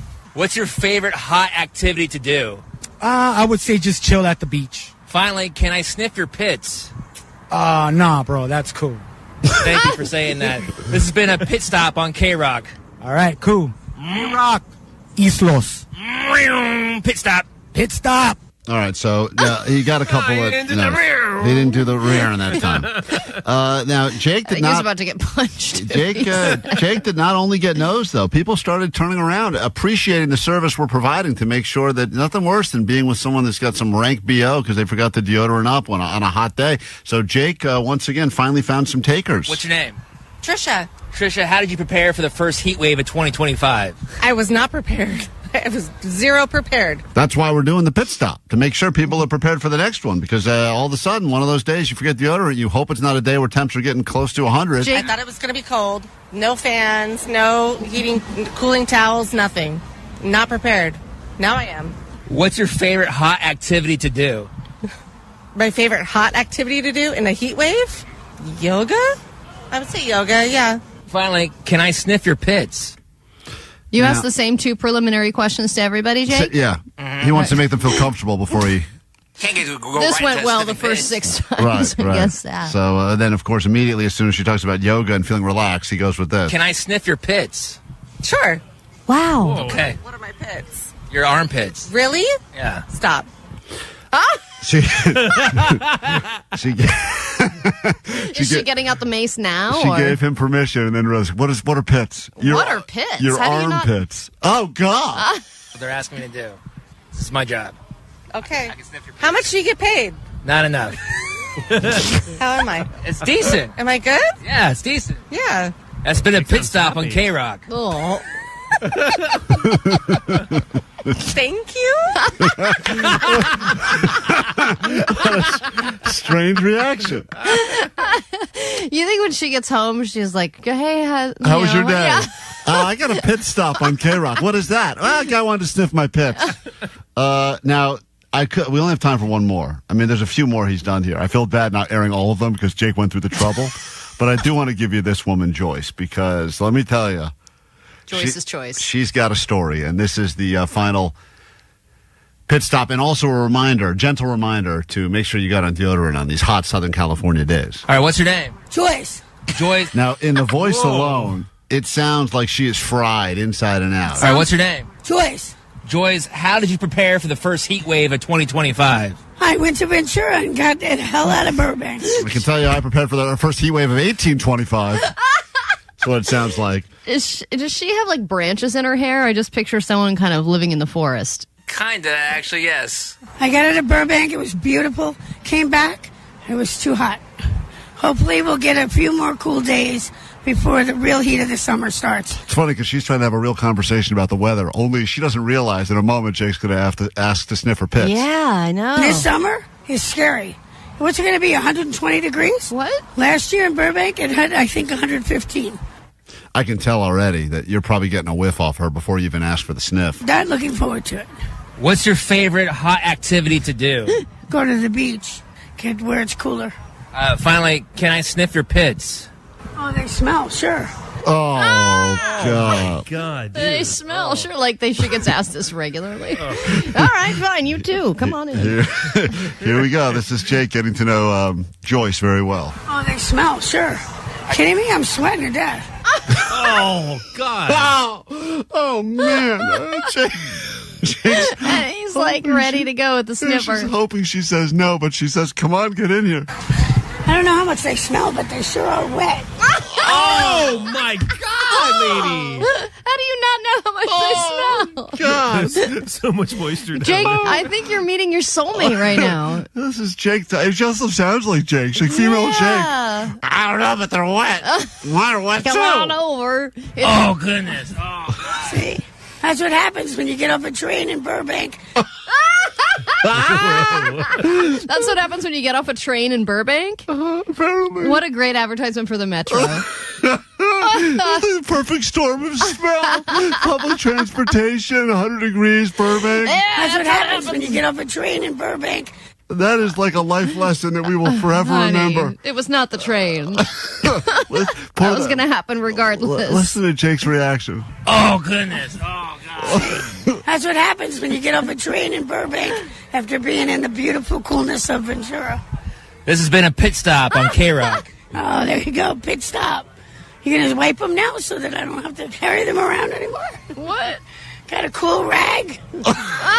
Oh my God. He wants you to wipe them. So you thought that was part 2? All right, Jake, get back out there. Part 2 is you got to wipe everyone down after you smell them. Oh, man. Well, you're doing the Lord's work, I guess. Quick break. We got more show to get to next.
KROQ, we are Klein Alley Show. We are about to, I guess, start the process. It's not good when you hear the person that's about to do your hair laugh and cackle when they look at the pictures of what I'm supposed to look She's like. still laughing. Still laughing. And I was like, I told you she would want reference pictures. I said, what's so funny over there? Oh, we're just showing her what you're supposed to look like when she's done bleaching your hair. And she was laughing and she goes, oh, God, that's terrible. Look, Mel has been doing my hair for years. She's at Salon Nouveau, very reputable, very wonderful salon. And so I thought, what a great opportunity for her to come in here and do your hair, because I knew she would do a good job. But Mel, I would imagine that not a lot of people are asking for frosted tips these days. No, not so much. Well, especially not the pictures that I just was shown. Great. It's I'm always embarrassed now. Yeah, I'm thank scared. you. Well, I'm excited. But it's something that you can do. Oh, 100%. But no one has asked for this. Like, how many years has it been before someone has said, bleach these tips, baby? It's been a bit. Yeah. Oh, great. It's been, I've been doing it hair for 25 years, and it's probably been 20 years since I've done this. That's about right. Great. Well, back 20 years ago when everybody was doing the bleach tips, you had that cap that had the little holes in it, right? So is that what you're going to do, or you have a more professional system? I'm going to freehand it. Oh, we're going to paint that baby. All right. Well, I'm looking forward to it. You guys, I put on these special headphones, so hopefully my hair's not covered. You can have at it. I've lost a bet, fair and square, so you guys can go. And how many chemicals are you going to use to give me that bleach look? that Guy Fieri look?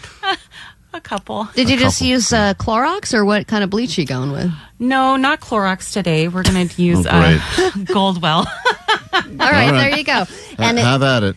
I think that at the end it's going to look probably not like anything we've ever seen. Do you think that Klein's current hairstyle is going to be a problem, or are you going to switch that up a little bit? No, I think it'll be fine. The gray, it's nice. He has the gray on the side. So Great. Thanks for bringing that up as well. And in the middle and in the front. All right, and well, in the wonderful. back. So it'll blend in very nicely. Yeah, All right, I'm excited. A lot of people asking if there's any chance you can make the carpets match the drapes on me, or whatever it is. That's not going to... I'm not touching that. Thank you. Appreciate that. All right, well... I appreciate that. You guys have at it. Come over here and start sounds doing... good. Just forget us. We're just going to try to do this radio show in the process, and people can watch along on YouTube. We have some clickbait to get to in a moment. The Internet's biggest mysteries solved once and for all. But first, Allie, there has been a update to the drama that has been unfolding here And if you guys need me to do anything, move out of the way. Just move me however you need to. It's fine. Everyone knows today is going to be one of those shows that they're going to be very confused listening to. But that's why we're on YouTube as well. Mel, feel free to just keep laughing in the background. Every time you do anything to me, just keep laughing. It makes me feel great about myself.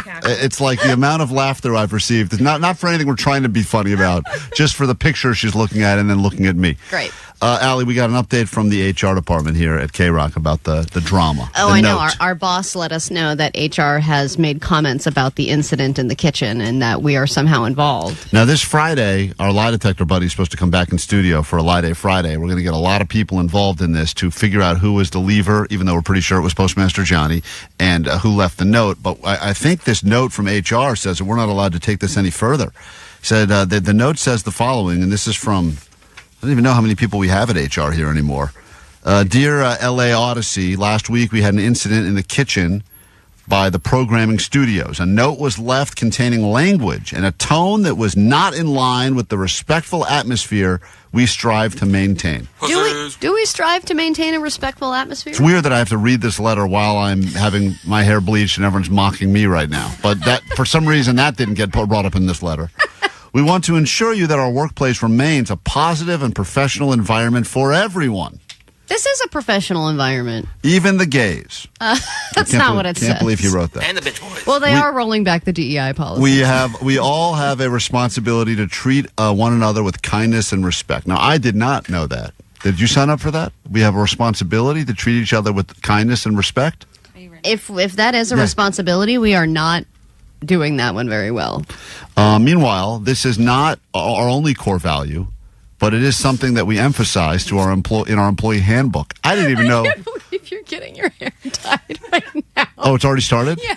Oh, really? Amazing. Well, the net bangers are thoroughly enjoying this. Jake, when Jake calls me a fancy boy, this is what I assume that people have in mind, that I'm just sitting here trying to do the radio show while I'm getting beautified. The best part about this is my wife has no idea this is happening right now. My kids have no idea this is happening right now. Oh my God, your kids are gonna love this. No, they're gonna freak out when I get home. So anyway, this letter goes on to say that additionally, since we share a common break room space, we need to be mindful about cleaning up after ourselves and making sure that we take home or dispose of any personal items. Oh, so this is interesting because the bulk of the HR note is siding with the person who left the dirty dishes because the note itself was not professional and it was too harsh and we need to maintain a respectful environment. But they also are now saying, but you need to clean up your ass. Yeah, clean up your ass. But also the note seems to be the bigger problem than the mess that was left. If you have any concerns, issues in the workplace, please reach out to your manager, blah, blah, blah. Thank you for helping maintain a respectful blah, blah, blah. Who reaches out to the manager? Let's all continue to show common courtesy to one another. So that's the official corporate statement about but we'll figure that on Friday when we actually have the lie detector guy in here, that's when we will determine exactly who's at fault here. Yeah. And then we'll shame them appropriately. Well, I don't think we're supposed to publicly shame the people. Yeah, let's write that a note. Yeah, let's write a note back to the HR guy. I thought they were going to mention the note that we left, but apparently that one wasn't a problem. Well, I thought they were going to be mad that we were talking about this all on the air, but I guess they're not mad about that either. They did say no more notes. No more notes. Apparently notes, the passive-aggressive note leaving, or in this particular case, the aggressive note leaving, is where they have drawn the line. Really? But for some reason, this thing, I got no problem with what's going on in here right now. Well, I'm glad you ripped it up. Well, that's how I feel about the letters from corporate. We will come back in a moment. If you want to watch what's happening, I recommend you check out the YouTube. I'm currently in the process of being beautified, and we'll do some clickbait next right here on KROQ.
let's all have a good laugh at Klein. Everyone laugh at the radio monkey sitting there with his hair covered in peroxide right now. I guess the bleach has officially been applied now, so now it's just a waiting game. We just sit around and wait for me to look like a fool. Look, and I think that Mel did a great service to you by just literally doing the front part of your hair. It's going to blend nicely into the rest in the back, and I think it's going to look really nice. Well, anyway, thank you, I guess is what I should say. I don't know how much longer I have to sit around Can you do here. some of your eyebrow, please?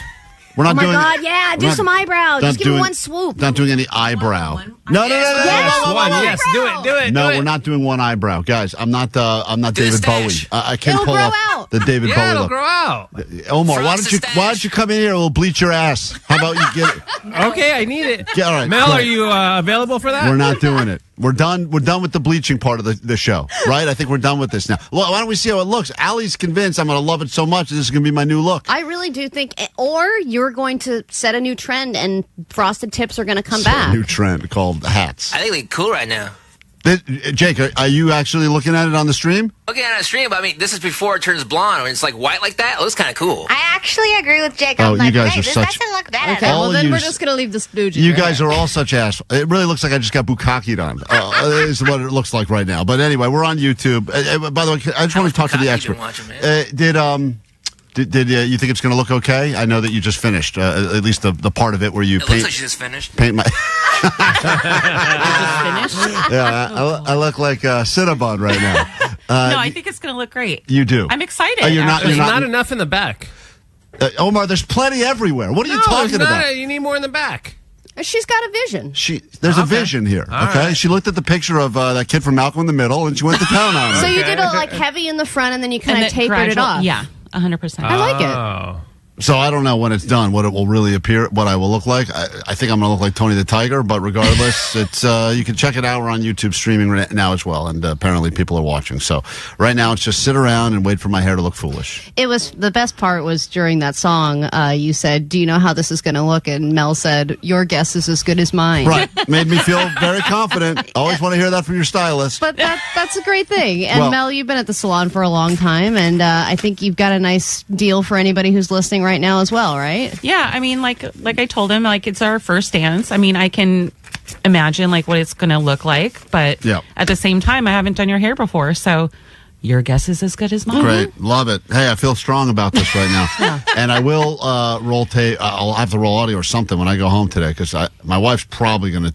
This could be the final straw in the relationship. Or it'll bring her back in. You know what? When things get stale in a relationship, you got to make a change. Right. And this could be the change that gets her interested in you again. Yeah, she's- Sexually. I know that whenever Oh, we watch yeah, diners, 100%. drive-ins, and dives, she's always very wet. I So know. this maybe they give her that experience. But you know, it's funny All because right. kids, when their parents change their hair, it's like scary to them. I know. I can see my kids crying later today. my daddy back. Let's get into clickbait. The internet's biggest mystery solved once and for all. Here we go. Hit it. Bait. All right, we'll start with this one, Alex. Apparently, spring cleaning is here, just in time for spring cleaning. This is the thing that people forget to clean the most, and it's perhaps the most important thing that you should be cleaning.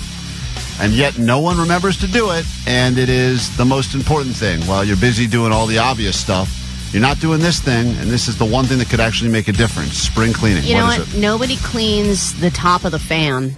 A ceiling fan? Top of the ceiling fan, which is just caked on layers of dust. Oh, it's disgusting. And if you actually look up there and you notice it, you're like, this is absolutely gross. And a lot of that dust is just flying onto me, which is probably not good for my body or anybody else. All right, Allie claims top of ceiling fan is overlooked, and it is the most important thing. According to the experts now, as you attempt to do whatever spring cleaning means to you, you're probably forgetting to do this. The most important thing makes the biggest difference, and it is the most thing that people forget. What's up, Omar? Yeah, my guess is along the same line, but I was going to originally say the air filter, but you don't really clean the air filter. You replace the AC air filter. So I'm going to go with the air vent. You have to dust the air vent because a lot of dust does accumulate there in the actual vent. Jake the Nerd, you live in a shack? Yeah, thank you. Just want to point that out. What is the thing that people are forgetting to clean that they should be? I've heard people complain about this thing here, so I'm guessing people forget to clean it at their own house too, but it'd be like something like the coffee filter. It's supposed to get like real dirty and gross. All right. One of you is kind of right. The thing that people never think about cleaning, replacing, or undusting, I guess, is the air conditioning filter, like Omar said. That is the thing that actually makes the most difference as far as how you will live your life. It may not look, no one's going to walk into a house that's got a clean air filter and be like, wow, it looks great in here. But when you're breathing better, you're not sucking in all that mold and everything else that's built up. Yeah, but that's the thing that apparently people, this is the time of year you're supposed to do it, and no one's doing it, and that's the one thing that actually makes a difference. So there's actually dust that builds up there? Yeah, I guess. Are you kidding me? Most of it, Allie. Dude, it is nasty. If you You're think supposed the to stuff- replace them every 3 months. If you think the stuff on top of your fan is bad, that's like what's happening in the filter all the big time. And that's This helps filter more filter stuff. That's right, Jake. that's right, Jake. You said it. All right, next one. It all Clickbait cancels time. out eventually. If you want to live a happy and healthy life, this is the one thing you actually need to do, according to experts, to live a happy and Can you healthy start life. talking like F and Kevin, please? Because it's throwing me off. You want to live a happy, healthy life? This is what you got to do. Let's go. Bring me a hoe. Okay.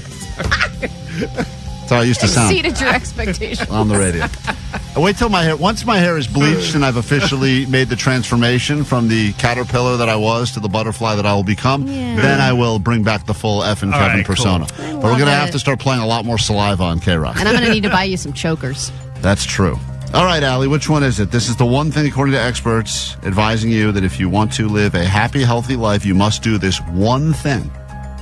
Save One money. thing. Save money. All right. Jake the Nerd? I was going to say stop comparing your success to other people.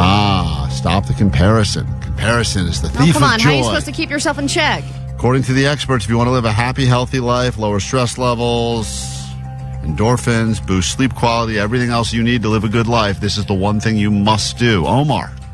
You have to go on daily walks outside and get that nature. sun. Get that sun on, Vitamin D. on your skin. Yep.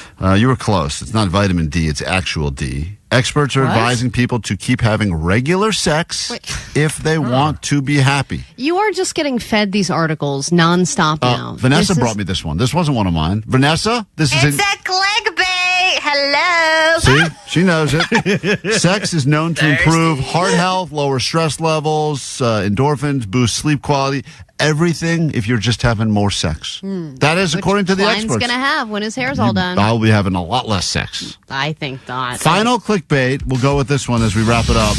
The internet's biggest mysteries solved once and for all without you needing to click around. And we'll end it with this. This workplace item is putting you at risk for a heart attack. If you work in an office, you work around people, this item is apparently putting you at greater risk for a heart attack. New research out yesterday that says the following. What is the workplace item you should avoid or you could have a heart attack?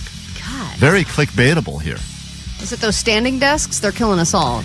The standing desk. Interesting guess. Jake the Nerd, what is the workplace item that is giving you or potentially going to give you a heart attack? Actual work. Doing work. Don't do work, according to Jake. Omar?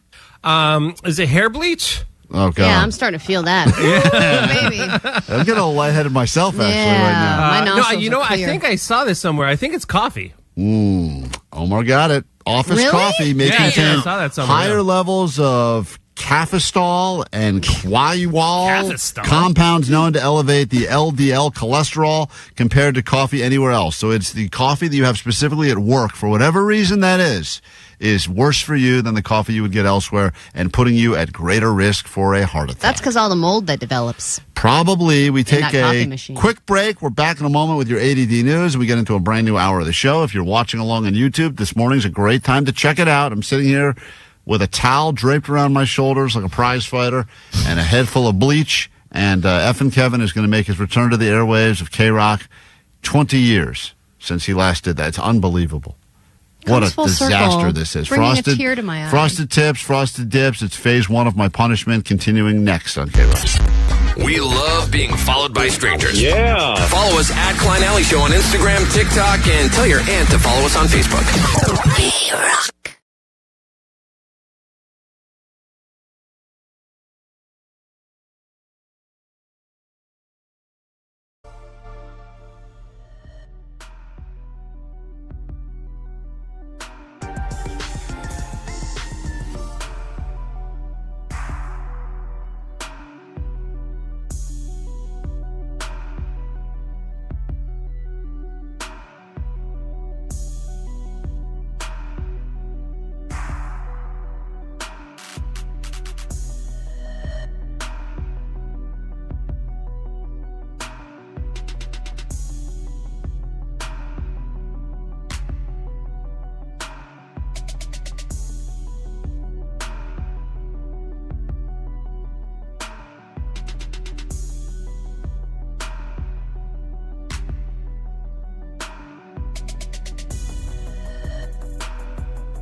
All right, well, thank you for those of you that are checking us out on YouTube for the very first time right now.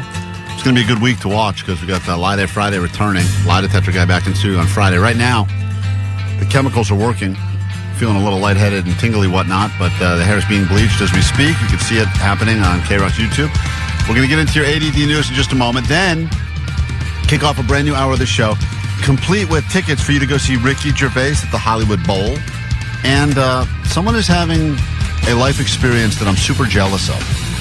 And this person is coming to us for advice. And this is where we turn to you. So you'll have the opportunity to help make someone's life instantly better, a stranger that needs you, and we'll make that happen next hour right here on KROQ. Wake up!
K-Rock. We are Klein Alley's show. Good morning. Thanks for listening. Thanks for watching YouTube.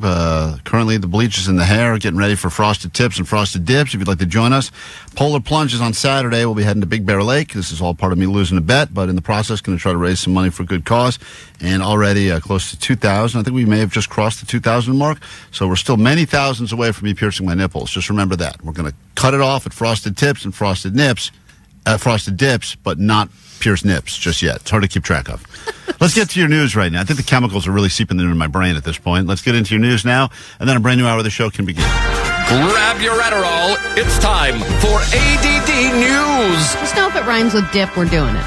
Just think of it that way. To a certain extent. Thank you for all the beautiful nicknames that have been pouring through all over the NetBangers chat on YouTube, as well as the text line now. People that are watching along. And on our Instagram, Klein Alley Show, you can see what the process looks like. I think a lot of people now want you to wear Janko jeans to the Polar Plunge, just so that you can complete the look and also have really heavy pants on. If I jumped in a lake with Janko jeans, I'm never coming out of that lake.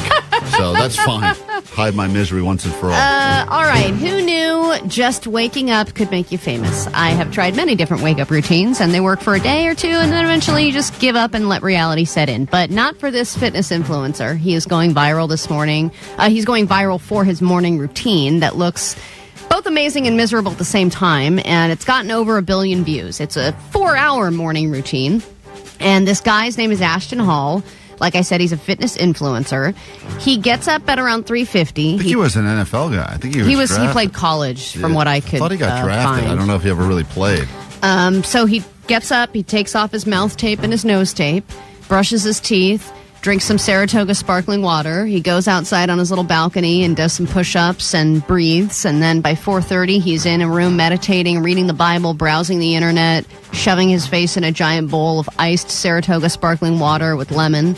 Then by 6-something, he's in the gym, does various different things depending on the day. He's saunaing, he's steam rooming, he's going in the hot tub. He's the new Hawktua girl. I mean, if you think about how big this video has gotten and how quickly it's gotten now, he went from an unknown, or relatively unknown, to now, you know. Yeah, I think he had 8 million followers. Well, regardless, I didn't know who the hell the guy was, and now all of a sudden, you can't escape it. Because this guy would not come up in your feed. Right. Clearly, I'm not living the same life as this guy. Monday motivation is not in your hashtag We wake history. up around the same time, but that is the extent of our similarities. By 10 a.m., I'm exhausted. He's like the most ripped, muscular black man I've ever seen in the history of the world. Yeah, and he couldn't look more different than me physically in every possible way. And I think he's doing the face in the ice water thing like every hour. God damn. It's not even like, hey, I'm doing this at one point. He just periodically will just refill it. More Saratoga sparkling water. More.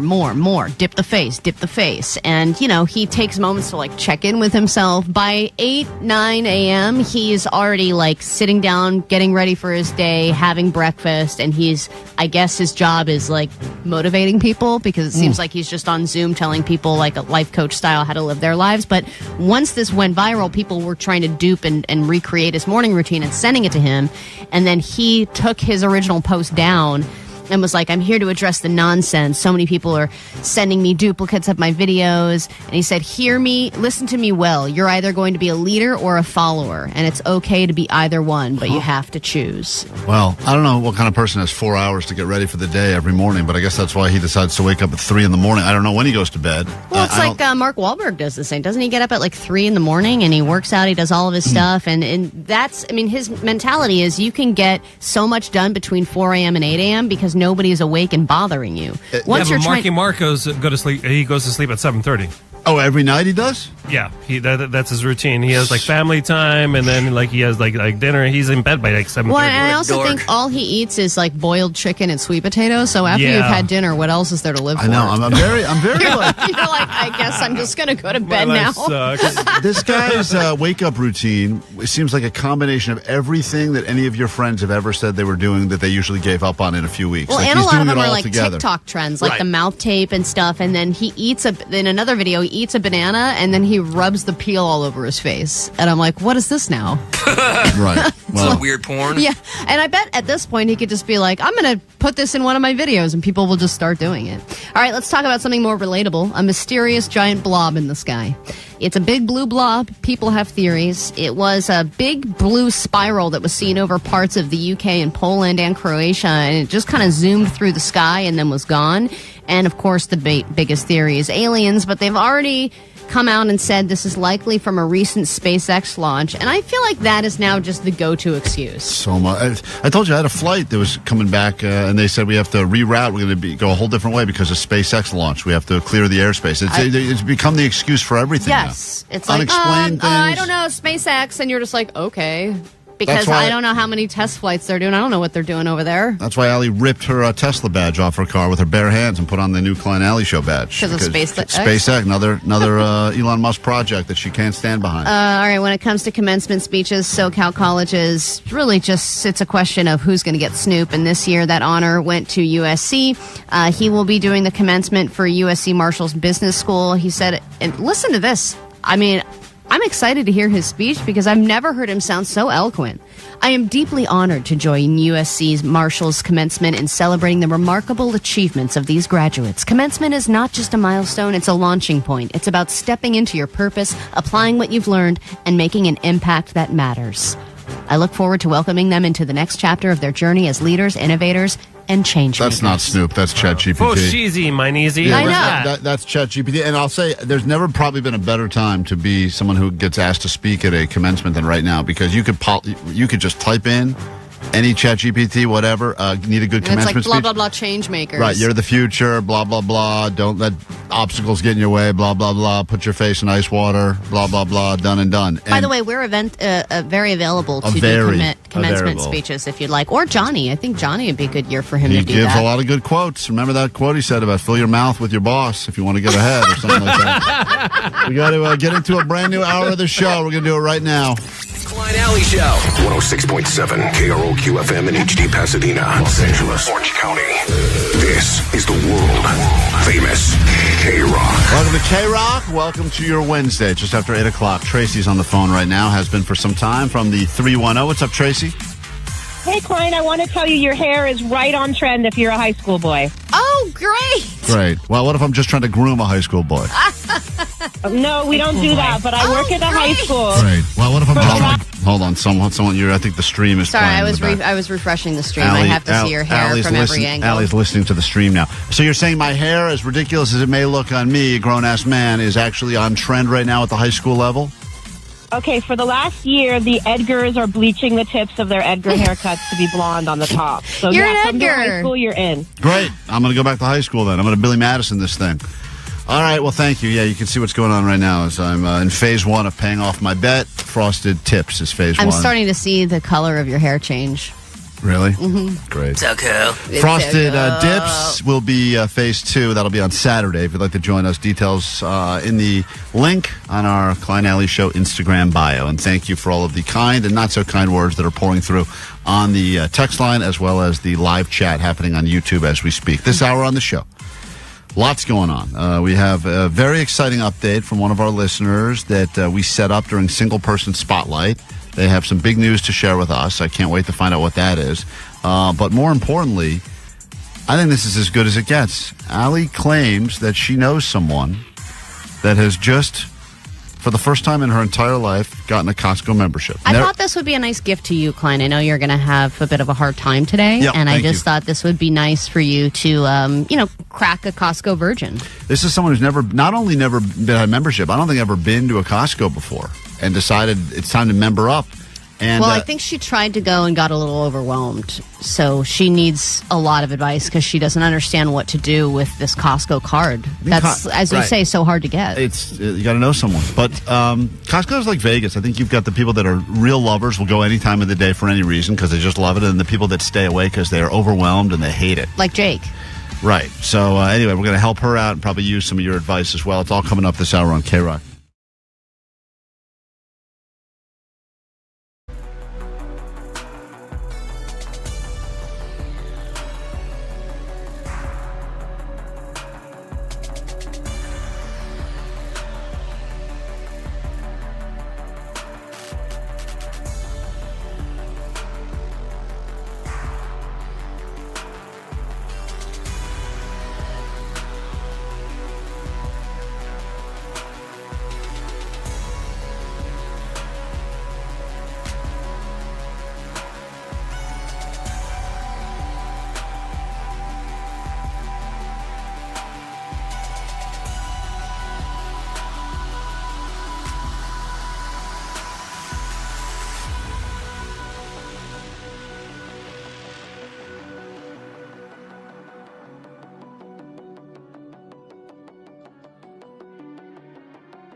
Spring break is here. There's scams all over the place. We got a very special spring break themed Bamboozled to get to in just a moment so you don't fall for any of the scams. And as you know, we've all fallen for scams on the show.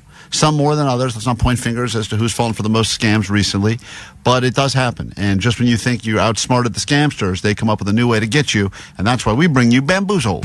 Bamboozled. A lot of people fall for the scam. And now they're just like, damn. Take your money, sucker, because you didn't know it was all a sham. And now you're just like, damn. Listen to this one if you're planning on doing any spring break travel. There's no way you can go to Cabo for only $100. I mean, you could, actually. If you drove there, it would take you a while, but you could get to Cabo for $100. You got to drive through a lot of Mexico to make it happen. Yeah, I guess it depends on how you're getting there. But are you smuggling yourself into someone's butt? That is one way to do it for probably under $100. But apparently, there is no shortage of spring break-related go to Mexico scams happening. Don't get burned this spring break. It's that time of year where scammers are hoping to fool young college students looking for a fun time and their parents who might be footing the bill. Valley News Team's Ashley Holcomb tells us how to avoid those hot deal vacation scams.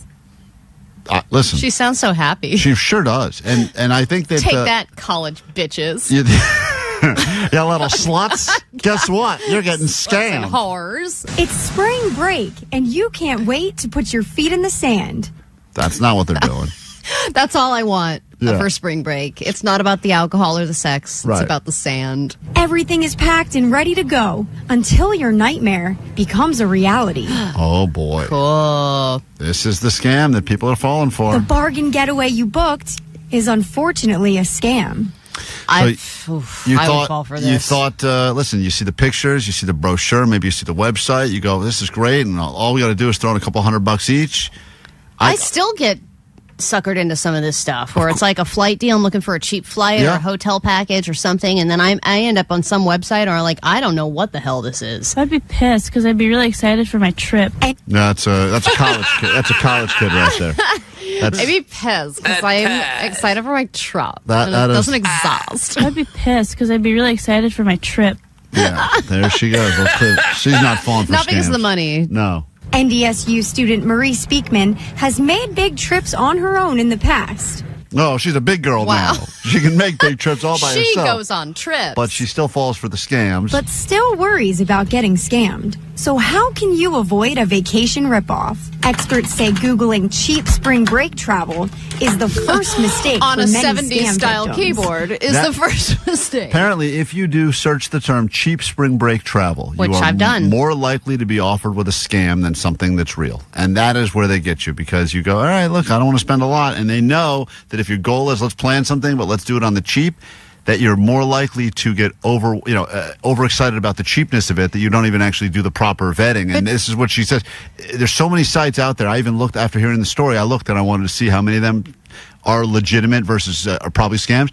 There are a lot of scam ones that are living there, and they look great. And if I was just a little dumber and a little younger and a little drunker, I probably would fall for all of them. People who do web design for scammers probably make bank and do a great job. And I think you can have AI make the whole website now. Totally. We could have a scam spring break website up probably in the next 20 minutes if we wanted to. But don't you, when you search for anything, put cheap in front of it? No, that's you.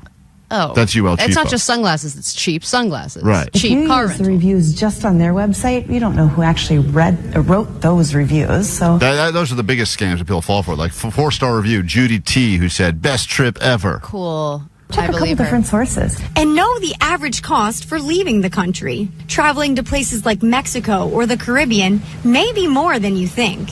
Of course. Everything's more than you think. That's the world we live in. If you're seeing something at $600 and $700 a person, I would be really leery about it. Your airfare's got to be at minimum $400 to $500. If you're not trying to break the bank, travel experts say the sooner you book, Get an inflatable pool and put it in your driveway and have a spring break Oh my there. God. If you get drunk enough, you can be anywhere. That's the beauty of it. I mean, think about all that money you were going to spend traveling, getting that passport updated. Spend it all on alcohol. And that little inflatable pool in your driveway could be Tahiti, wherever you want. You know, a lot of good things happened to my sister, but this happened to her. She fell for one of these scams? They got a vacation spot, when they visited Colombia, and it was on this little island off the coast of Colombia, and then they got to it, it did not exist. Oh, really? What was the island called? I don't know. I don't even think the island Don't get all existed. defensive. We have islands in Colombia. Relax, Vanessa. Don't get all defensive. Why? So you can traffic her? Yeah, what kind of scam you trying to pull here? Are you in on this? Did you scam Allie's sister, Vanessa? Yeah, she just didn't click on the right website. Okay, but this is not Colombia's problem. No, it's not our problem, no. Okay. So defensive. The better price you'll get. And paying a little more for insurance is always recommended. Travel insurance is like insurance when you play blackjack. You don't do it. Oh, my God. It is the biggest crock. That's the real scam, is travel insurance. And sure, I know once in a while you're going to have a thing where you break your leg a day before you're supposed to travel and you go, man, I should have bought that insurance. But that's the real gamble of life, isn't it, Klein? That is. And I would never. They always try to peer pressure you into it on the way out. You buy an airfare, they go, this complete trip is completely uninsured. If you don't go, you're out the money. Or you click here, you pay an extra $180. Why don't you click have fun? Everything's going to be fine. Right. $180 a person or whatever. Now you're fully insured. And I know some people buy that every time. Some people buy it and their credit cards also have travel insurance and they don't even realize that. Yeah, so I don't know what's going on, but that's one big scam that's going on in the world of bamboozling now. And then there's another one if you ever wanted to get involved in research to help science. The University of Nevada is warning about scammers posing as fraudulent researchers. Oh. The scammers say they're from the Lionheart Family Institute. Sounds legitimate. That's like what I said about the Eagle. Lionheart Family Institute, I'm in. Health Lion Medical Solutions, or Trinity Research. They claim they're affiliated with the University of Nevada and ask people to sign up for a research study by sending thousands of dollars. Cool. I want it. You got to send money to sign up for research? No, they're supposed to give you money. Oh. They say will be reimbursed after 6 months. No, see, that's the scam. You send them thousands of dollars, they get you in a bunch of research studies, and they pay you back plus more, and you're like, great, that sounds dumb, but apparently the research study you were just in is you're an idiot. Now, if you're contacted by these people, you can report the scam to the Federal Trade Commission website. All right, there's some actual scams going on. Who is actually going to report these to the FTC website? No one. And if they do, it's probably a scam. Right, probably is a scam. We'll take a quick break. When we get back in a moment, we got a very exciting, an update from a listener. This is big stuff because we were meeting single listeners that wanted to find love before Valentine's Day, and we have an exciting update. I don't know if someone got pregnant or someone's getting married. Regardless, we'll find out what that is. And someone is a Costco virgin, and they want your advice. That's coming up. That and more next. Welcome to the show! Every hour from 9 to 6, step up to the plate for a KROQ Grand Slam. Knock it out of the park and score a pair of tickets for Magic Mountain and Knott's Berry Farm. There's the pitch. Hit a home run and instantly get your name on the draft list for a chance to get a Grand Slam. A 4-pack of 2025 gold passes with an all-parks passport. A major league victory giving you unlimited visits all season long to all Six Flags parks. Keep listening to win. Welcome back to Major League Baseball. Sort of. KROQ. Not a winner? Score the most thrilling deals on tickets and passes when you visit sixflags.com or Knotts.com today. Hey, anyone know how to play this thing? Subaru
looking for advice, how to conquer, in my opinion, the world's greatest warehouse. I've got my 5 tips that will potentially change your Costco life forever, and we'll do it all next on KROQ.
So excited.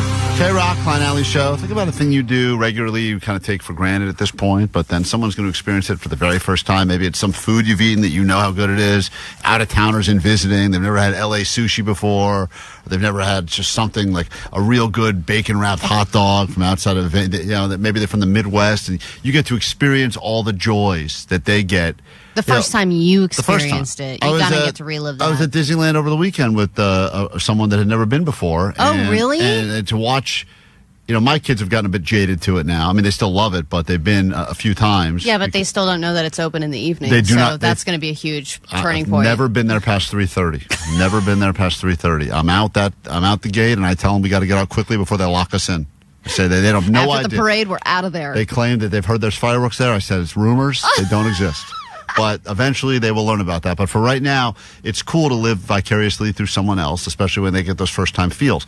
Well, This is my gift to you, Klein. This is exciting, and as excited as I've been in a long time, because I'd like to welcome to KROQ. This is Masa. Masa. Now, Masa is not only a listener of the show, but she's friends with Allie by choice, right, Masa?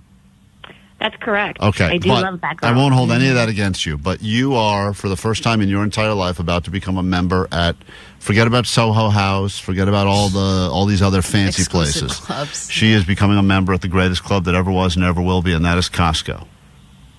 That's right. And you don't know what to do with it, because with great membership comes great responsibility, but you are confused and overwhelmed by the situation. I think everyone who is a regular there has some sort of a system that they have either adopted or established for themselves over time. Yeah, and I saw Masa over the weekend, and she broke the news to me that she finally got a Costco membership. And there's a great Costco. The Thousand Oaks Costco is right down the street. It's one exit down. So not only does she have a great Costco at her fingertips, but she can now develop that system that you're talking about. But when when it was time for me to give her advice, it just didn't feel right. It felt like you need to be the first person to give her Thank advice, you. because I know as it should be. You tried to go once, Masa, and it was kind of overwhelming. Yeah, it was so much bigger than I had provided a schema for my brain. I just couldn't absorb it all. A lot of people have that mentality. They go in, they feel overwhelmed, they don't even know where to begin, and they just leave. And that's normal to feel that way at first. Can I ask you, it's a personal question, but are you entry level or are you executive? We went for the executive. Wow. You get that cash back, 2%. Get a check in the mail, baby. Barely cover your spending. So where are you going to start, Klein? Are you going to tell her where to start in the store? Yeah, here's the thing. And by the way, anyone who wants to join in on this conversation, this is a Costco newbie. Never experienced the joys. And everyone has their little tricks that they've figured out over the years. So please, do not be a stranger. 800-520-1067. Call to text. The best bit of advice, the best advice that we receive that we can give to this new Costco rookie, we'll give you some tickets to go see Ricky Gervais at the Hollywood Bowl. It's the very least we can do for helping someone out. I'm going to start with the obvious, which is Costco is designed in a way that they try to get everyone to kind of follow a similar traffic pattern when you enter. They hit you with the TVs right when you walk in. Usually. Yeah, but they really try to get you to, for the most part, start there and make your way through the store in a way that they have kind of predetermined. I like to go opposite traffic. I kind of go like a salmon against the stream. And it's annoying to everyone else, but it feels like I'm figuring out a way to hack the system. Mm-hmm. So start by going backwards. You know what I mean? So going counterclockwise. Start in the pharmacy. Yeah, okay. Make your way backwards. Then and at the breeze TVs. right past that aisle that has the plastic forks, because no one cares about that aisle. So already that's a good starting place for you. Now, the other thing I'm going to say to you is a lot of people go with a cart. Go with the pallet. You get more respect. Shut up, Allie. I'm giving my advice. Don't go with a pallet. You get more respect, and there's nothing sadder than someone who's already filled their cart up, which is pretty easy to do. You buy some toilet paper, paper towels. Cart's pretty much full at that point. Go full on pallet mode. You get a little bit more moving space, fun to ride on, and people look at you like this person probably owns a bodega. And I think you get a different level of respect if you have the pallet. So I would even if you're not doing a full pallet shop, go with the pallet. Trust me when I say that. People will respect I don't know if you should listen to this advice. Third advice is don't wait till the end to go to the snack bar and get your hot dog and soda for $1.50. I used to start with it. Now what I do is I create my own little intermission in the middle of the shop. Oh my God, this is very involved. You asked for advice. So you're going to go, you're going to start your shop, you're going to do some stuff, and then when you kind of make your way middle of the store where they got all that clothing stuff, you're going to head back over, you're going to load up, get yourself a nice snacking dog, hot dog, soda, that can kind of ride with you for the remainder. Is this overwhelming, Masa? This is a lot to take in. I feel like I should be taking notes. You should be. I thought you were. I'll start again. I'll start again. Now, the next thing is very important. And if you don't feel like doing the hot dog, because some people don't want to do the hot dog, you get one of those giant boxes of croissants that they have there. It's like 15, 20 croissants. I don't know. It's like $6. You're going to use those throughout your shop. You're going to come across samples that don't make sense. This is ridiculous. Allie, shut up. She's going to come across a person that's giving out a spoonful of mayonnaise sample or a piece of cheese sample. You're going to say, what do I do with this? You're going to have a croissant box in your cart that you can start adding stuff to make sandwiches while you shop. So as you come across, thank you. Sometimes you got to slow play it. You'll come across one guy who's giving you one piece of bacon for a sample. Another person is giving you a bite of an egg. You're going to want to throw it in your mouth right away like a rookie. stockpile some of the samples, toss it into the croissants you've already bought the box of or will plan on buying, and then you've made yourself a walk-in sandwich. Right. And then you can explain to the Costco worker, I've eaten half of these croissants. They don't care. They just scan the box. They don't judge. Go ahead, Masa. I'm actually big on eating while shopping, Yes. like eating as I go down the aisle. So I really like that idea. I think I'm going to go for that. Also, this is very important. I want to give you this as well. Then we'll take some of these people that have tips for you on the phone. As a Costco rookie, she just got a membership. Very exciting moment in anyone's life. Maybe even more exciting than the day you get your first driver's license, I think. Yeah, Getting and that membership. 559 had a great hack just about the parking lot situation. Don't worry about trying to get as close to the entrance as possible because you're just not going to be able to do it. Just try and get as close to a cart return as possible. That's great advice as well. And also, if you're in a spot that says reserved for Costco tire department, take it anyway. That's kind of my advice in general. Now, this is important, and this is where Allie and I will differ, because Allie is one of those sad people you will see standing in the return line of losers who's trying to bring something back. You can return anything, Masa. I treat Costco very much like all sales final. And even when I accidentally bought an axe throwing kit that I never used, I didn't return it, because if you think to yourself, and this is where they get you, you can return anything. You buy it, you eat it, you don't like it, bring it back. You sleep on it for 6 years, you want a new mattress, bring it back. Then you're in the line of losers. You don't want to be in the line of losers like Allie. Nothing wrong with a loser line. Don't be in the loser line. It is the saddest line in the history of lines, and avoid it. And yes, sure, they'll be pleasant and they'll take it back and they are going to judge you, but treat it like it's an all sales final. That's it. All right, let's get some real advice now. 310, my Costco frosted tip is go on a Monday at opening time. It's the most chill. And another person, 323, never shop at Costco on a Sunday. And I will say I go on a Sunday, but I will go right at opening. So getting there at the beginning of the day is going to be clutch. Get Masa back on the phone. I accidentally hung up on her because I was taking some of these other calls. Curtis, go ahead. Everyone thinks they know what's up, and this is someone that needs advice because she feels now there's advice that she can't even hear. Incredibly overwhelmed by the process. But go ahead, Curtis. You're on KROQ. Good morning. Well, Klein, I was listening to your top three there, and I thought that was the worst advice you could give. I got to be frank. I agree. I don't really think Klein has given much. Trial and error. I've used this method for years. Trial and error. But go ahead. So then what is the advice you give to the Costco newbie? I was definitely going to say you got to stock up on the alcohol there. It's good to have no matter if you're having a party or not. Getting alcohol is key there because it's so cheap and good quality. I agree. I was going to get there eventually. I think the great. It is the best way to party prep. It is, yes, it's great. And you could leave there, you could go there not thinking you're going to throw a party, but by the time you see your card on the way out, you go, I've got a party. I've got all the things I need for a party. And there's always a new dip to try. Right. I just randomly picked up a veggie platter for no reason, so now I have to throw a party. All right, let me say hi to Donnie. Donnie, go ahead. Masa is Allie's friend, listener of the show, but she's a new Costco member, the newest member. We welcome you, and I will start the hazing process soon, so get ready for that. What's up, Donnie? I can't wait. Hey, how's it going, guys? What's your tip? After you shopped and got all your snacks and all your free samples, you got to get a hot dog. Nowhere else can you get a hot dog for $1.50 and a drink. Well, the best part about it is, I don't know if you heard this news, Masa. You probably don't know because you're not a Costco fanboy yet, but they've switched from the Coke, Pepsi products to Coke products, which should be happening soon. So for the $1.50, you should be getting the hot dog and also now a Coke, a significantly better beverage. Yeah. And Masa, you can also get those rotisserie chickens because they have those are fresh out of the oven in the oven bake section. And then you can use that to, throughout the week, make lunches, mix it with a salad. There's all kinds of things you can do. My other piece of advice would be to check your stock level before you go to Costco, because I will often buy things and be like, I need a giant vat of cooking oil. I don't have that. And then I go home and I've already bought like 3 other ones. Natalie, you've got advice. This is a Costco rookie. If you've been before, you probably have your own system, things that have worked for you over the years. She has no system because she knows nothing. In fact, Masa went there, got overwhelmed, and walked right out without anything, which is so sad. What's up, Natalie? What do you advise? Yeah, I'm advising...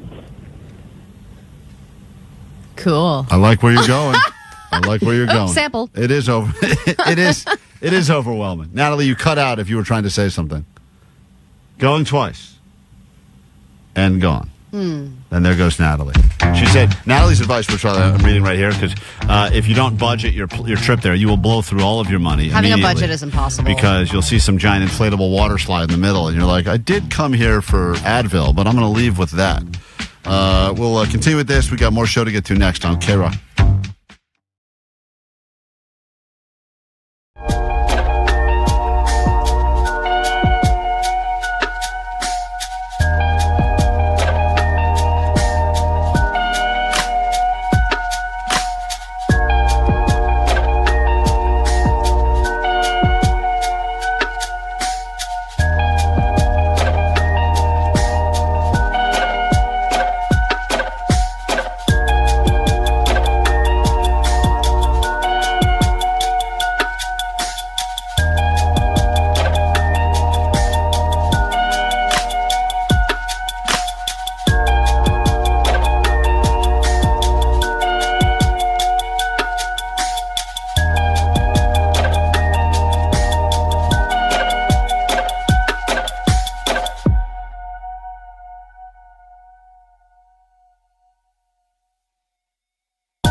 to meet Hosier. You guys are funny. You made me laugh so hard I cried. Oh, it's Hosier's biggest fan right there on KROQ. We are Klein Alley Show. Wrapping this up because there's just so many tips that came through.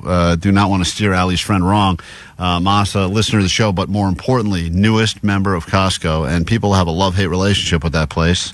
I do get confused when I see the people that go there for one item, like they actually go for one and leave with one. Those people have some and sort it's of... like flowers. Yeah, like some sort of self-discipline. Go get those at like a grocery store. Yeah, you could have bought those on the side of the road. But regardless, Masa, do you feel any more comfortable now than you did when we started this conversation and tried to give you some advice to welcome you to Costco with your newest membership? I feel like I got some good tips. I'm feeling just as overwhelmed though because there's so much to know. Yeah. Well, there's more on the text line. There's a lot of advice on different Costcos that you can go to. 310 suggested the Costco Business Center because they have better prices on meat. 323 suggested Costco Mexico because they have better hot dogs there. That's great. I've been to the Costco Mexico too. You have? Oh, yeah. It's great Costco. One of the best. That's one of my favorite places. Whenever I go to a new city, I like to see what the Costco situation is there. It's such a waste of vacation. It's not a waste of vacation. It's the perfect vacation. I'll give two more people the final word. We have to move on. We got more stuff to get to. If you're not watching along today's a great day to watch along because as we speak, I've got the peroxide working its way through my scalp. My hair is being completely bleached as part of my frosted tips. Yeah, Mel from Salon Nouveau is here, and she just said during that song that she's ready to wash you out. Oh, great. Really? Yep. Mm-hmm. Oh, so that's going to happen when we go to break. Hey, you're on KROQ. What's up? What is your advice? The business center. Go hit it up and see if what other deals they have. They have similar stuff as a regular business center. I wouldn't start there. Costco. Yeah, but she's a new member. Give it a year. I don't think you're ready for business. I think she's ready to revoke her membership after this. Yeah. She's just too overwhelmed. There's too much to know. And another piece of advice, Masa, is when you get to checkout, there's a whole system there as well. You got to put everything in your cart strategically. You got to face the barcodes up so that they can boop, boop, boop, boop, boop, scan everything. They don't have grocery bags there. So that whole experience of checking out is going to be an ordeal as well. Also, just setting yourself up for success, which I did not do the last time I was there because I went on an unsanctioned trip. But if you make sure your car is completely cleaned out, like imagine your lease is up and you got to give your car back, you got to make sure you got nothing in there so you have maximum space. The loading, the unloading, there's people hovering, circling for your spot. Don't be one of those Don't be one of those people that screws it up for the rest of us. And also, while you're confused at the beginning, which I know you will be, don't stand in the middle and be confused. Go duck off to the side by the table of the weird sweatsuits. Got all that? Okay. Yeah, but good luck. I think so. Yeah. I think you're going to do great. It seems like it should be like a sport that requires some kind of a training before you go in. That's a great idea. It's a great idea. I don't know why they don't have Costco Sherpas that can walk around with you. Finally, a sport that Klein can excel in. I think they should make people, before they give them the membership, to be honest, go around with someone a few times, take a few laps, put in the hours like a pilot, learning you get their license, and then they're able to go free in the store. Because if not, you got too many weirdos just standing around and what the hell's going on. Don't be a weirdo, okay? All right. We have to move past this. I wish we could take all of these. Wow, this is a great piece of advice, too. They're all good advice. Jacob, go ahead. Hey, look, I know the last guy said something similar, but you got to get comfortable with the store. You got to do a few laps, see what's there. If you got kids, get the stuff for the kids. Get comfortable, and then do your shop. Yeah, you got to do a couple dry runs. Just go without a cart and circle. Yeah, just lap around. Got to lap a few times. Casey. Yeah. What's up? I was just calling to let them know the price hacks for Costco. So you'll get the dollar amount, and then you'll get the cent, the 79, 89, 99. Right, they all mean something whether different. Or not that product. Pardon me? Yeah, and also there's a star next to the price. It means that they're about to pull that item off the shelf. So if you like it, load up on it. Because if the star's there, it means it's got its final days. Well, and then someone on the text line said that they do an automatic price match. If the price goes down within 30 days, you can go back to that sad line that you talked about and get a price change. You don't want to do that. No sad line for you, Masa. All right, good luck. And seriously, we'll have to get a review of your first shop so Klein can judge it. What a proud moment. This was amazing, you guys. Thank you. Okay. I feel way more equipped. She's definitely going right to Sam's Club after the show. She's done with that. Klein Alley Show! Mornings on KROQ 106.7 KROQ. Replacing.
K-Rock, Klein Alley Show, about to get you Grand Slam action ready. All you got to do is be ready to call us in about 5 minutes, 800-520-1067. Get yourself tickets to not one but two SoCal theme parks. You'll be going to Magic Mountain and Knott's Berry Farm as we give you some access to K-Rock's Grand Slam starting at 9 a.m., happening all day long, all week long, right here on K-Rock. I mean, Klein, stop being a punk. You're always complaining. You're always crying. Just do it, man. Just do it. Yeah, definitely. Yeah, watch the YouTube. What he's doing. I'm doing it. Can't with what he's got on. I'm sitting here right A now. little piece of foil, man, on his head. I look like a leftover, someone's leftovers from the refrigerator. Sitting here with tin foil on my head. On the live stream, people were saying, "Don't worry, Klein. Now the aliens can't get you. This will protect you from that blue blob in the sky." Yeah, her name's Allie. Oh, shut up. Anyway, I'm sitting here, K-Rock. You can watch us on YouTube right now. The phase 1 of my punishment is happening. It's the frosted tips part of it. We haven't had the big reveal yet because apparently they had to add something else because the color was off or something. Well, they was off? No, I don't know. Isn't that the point? Yeah, I think that's as good as it's going to get. We want to all hail the tinfoil king. All right, this is like a low-budget version of Wizard of Oz we're doing here I'll right take now. one Klein with butter and bacon, please. Thank you. I'll enjoy it. It's up on YouTube for your viewing pleasure, K-Rock's YouTube. All right, let's get into your news now, then a brand new hour of the show. And the first thing we do is get you into 2 theme parks right here in Southern California. Although, how could you even experience more joy than what you're getting right now? I bet your Uncle Leslie would be really proud right now. Oh, I have a crazy Uncle Leslie update I just found out about. We're going to have to get him back on. There's been a breakthrough in his cell phone to talk to dead people. Great. A big breakthrough. Well, no one can reach you right now. Right. I'm unreachable because the tinfoil's blocking the signals. If you're hearing any sort of extra static right now, fear not, I've got tinfoil on my head as the bleaching has officially begun. And you can see it on the live stream. Let's get your news right now. Grab your Adderall. It's time for ADD News. Since today is the day we are frosting Klein's tips, I thought I would add some 90s news to go with it. It's news about Napster. Napster just sold... Yeah, definitely. Yeah. Oh, yeah, Napster. I bet 2000 Kevin Klein probably loved him some Napster. F and Kevin love Napster. I loved Napster. Winamp, it really kicked the llama's ass. I loved all that stuff. I got so much free music that I shouldn't have gotten. Anyway, they have changed hands multiple times since they were created in 1999 by 2 people named Sean, by the way.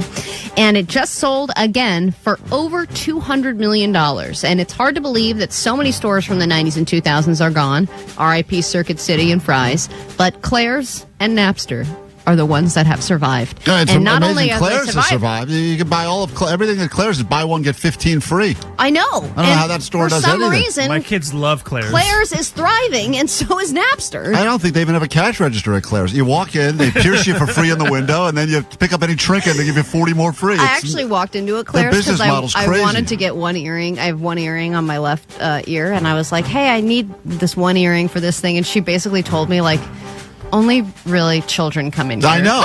She just basically told me, like, just leave. You don't belong here. Yeah, loser. Move your way over to the piercing pagoda over there. She's like, we don't really have anything. It's all just like screaming babies in the window getting pierced. Yeah. And then Allie's like, sign says free. I'm here for my free piercing. Thank you very much. So this tech company called Infinite Reality bought Napster for $207 million, and their plan is to transform it into a streaming service, which I think it's already become kind of a streaming service, but they want to change it into a social-first music platform where fans can more directly engage with music and artists. Not bad for a company that a lot of people didn't even know still existed. All right, Klein, maybe bringing back the frosted tips, but there is another male beauty trend that is taking off, and that is beard transplants. This is a thing you'll probably never need, Klein. Oh, Johnny could use this. He's tried a few times unsuccessfully to grow facial hair, but he can't do it. The desire to have more facial hair is stronger than ever. Beards are in. They've been in for a while. I know, Vanessa, you said that a lot of people really just are sporting the mustaches right now, but it has become more and more important for every guy to look like Gerard Butler in 300. And so now demand for hair transplants for beards are up 90%. And they said that the beard procedures have tripled since 2020. And 90% of the people that go in, it's just for aesthetic reasons. It's not like, I have a giant scar on my face and I want to cover it up. It's just people who are like, yeah, I want more facial hair. And they said this procedure costs anywhere from $3,000 to $7,000, depending on the number of grafts required to add in that beard. So that's how they're doing it. They're not just super gluing like one of those Halloween costume beards on your face. You're actually going and getting the actual hair transplant on your face. But look at how seriously people take beard people. Like, look at Sweet James. That's a beard. It's got a great beard, that guy. Got a beard. But I don't understand because, and maybe I just don't appreciate it. I thought that for the most part, the beard thing's been around for a bit now. I thought we were moving away from it. I thought it was kind of, that's had its moment now. Well, I think we had like a rat boy summer there for a while where it was like squirrely little guys who are clean shaven, but I think still women are preferring a little more scruff. Let me ask Vanessa. And I think it covers up a lot of things. Like I don't really have a great jawline. No. There's a few chins happening just even now. Yeah, but you look like a thumb. Thank you. But if I had a beard, it would change everything. Vanessa, are you turned on by the beard look, or are you anti the big facial hair look? I don't know how I feel about the beard. It just depends. Like, if you can pull it off, go for it, keen. But if you can't, then I don't know. Yeah. But a beard is like makeup for a man, so I get it. Yeah, it is. I guess that would be the upside is you get to cover as much of your, if you have a face like mine, you cover as much of it as possible. And you see can those, strategically cover up things and then accentuate other things. Yeah, some guys that don't have a good chin or whatever, good jaw, they'll just shave their beard to kind of make the face the shape they I want. wish I could fix my chin with a beard. Maybe I should get the procedure. All right, and then finally, spring cleaning. God, please do. Let's come up with a bet where Allie has to get a beard put on her face. I would love that so much. Spring is here, though, and spring cleaning is in full effect. And the Amazon Spring Sale has many discounts on all kinds of things that you can buy to clean your house. But is your home a disgusting mess? These are the ways that you can tell. This is when a visitor comes into your house. Here's how they know you have a disgusting house. These are the biggest telltales. And they put on a second pair of shoes when they come in. I'm going to wear more shoes. Well, actually a big signifier is if they don't ask you, if you don't ask them to take their shoes off. They think your house is dirty. Oh, people want to be asked to take their shoes off? Well, it's not that they necessarily want to. It's just a signal of like, oh, this house is dirtier than I think it is. Because everyone's walking around with shoes. You know what's funny is I do feel like everyone says the same thing, which is you go to someone's house, you go, should I take my shoes off? And they always kind of go, you don't have to. But I think everyone wants people to take their shoes off. Well, in my place, is that a thing? Really? We all take our shoes off, but it's not like we ask guests to when they come in, but they see a pile of shoes at the door and they go, oh, and they just naturally take their shoes off. My wife asked me if we wanted to change this household and become a shoes off house. Yeah, and I was like, no, get the hell out of here with that. I'm the same. I'm like, I put my shoes on upstairs. I clomp around in them. I'm not one going to carry them down to the door like a dainty fella. Not happening. Put them on. Another thing is something you forget to clean, like door handles. But if they're gross, like those are things that people are using that you're using subconsciously not thinking about. But if there's like a bunch of disgusting crap on the door handles, they think you're gross. And then the small crevices of your bathroom, because especially a guest bathroom or a bathroom that you're not regularly using, those are things that you've decided to just unsee, and they're going to start noticing all that stuff. And then, of course, it's funny how, the kitchen sink. The reality is that most people have like one, if they do have a guest bathroom, that thing is like clean enough that it's presentable, but then every other bathroom looks like a biohazard. Yeah.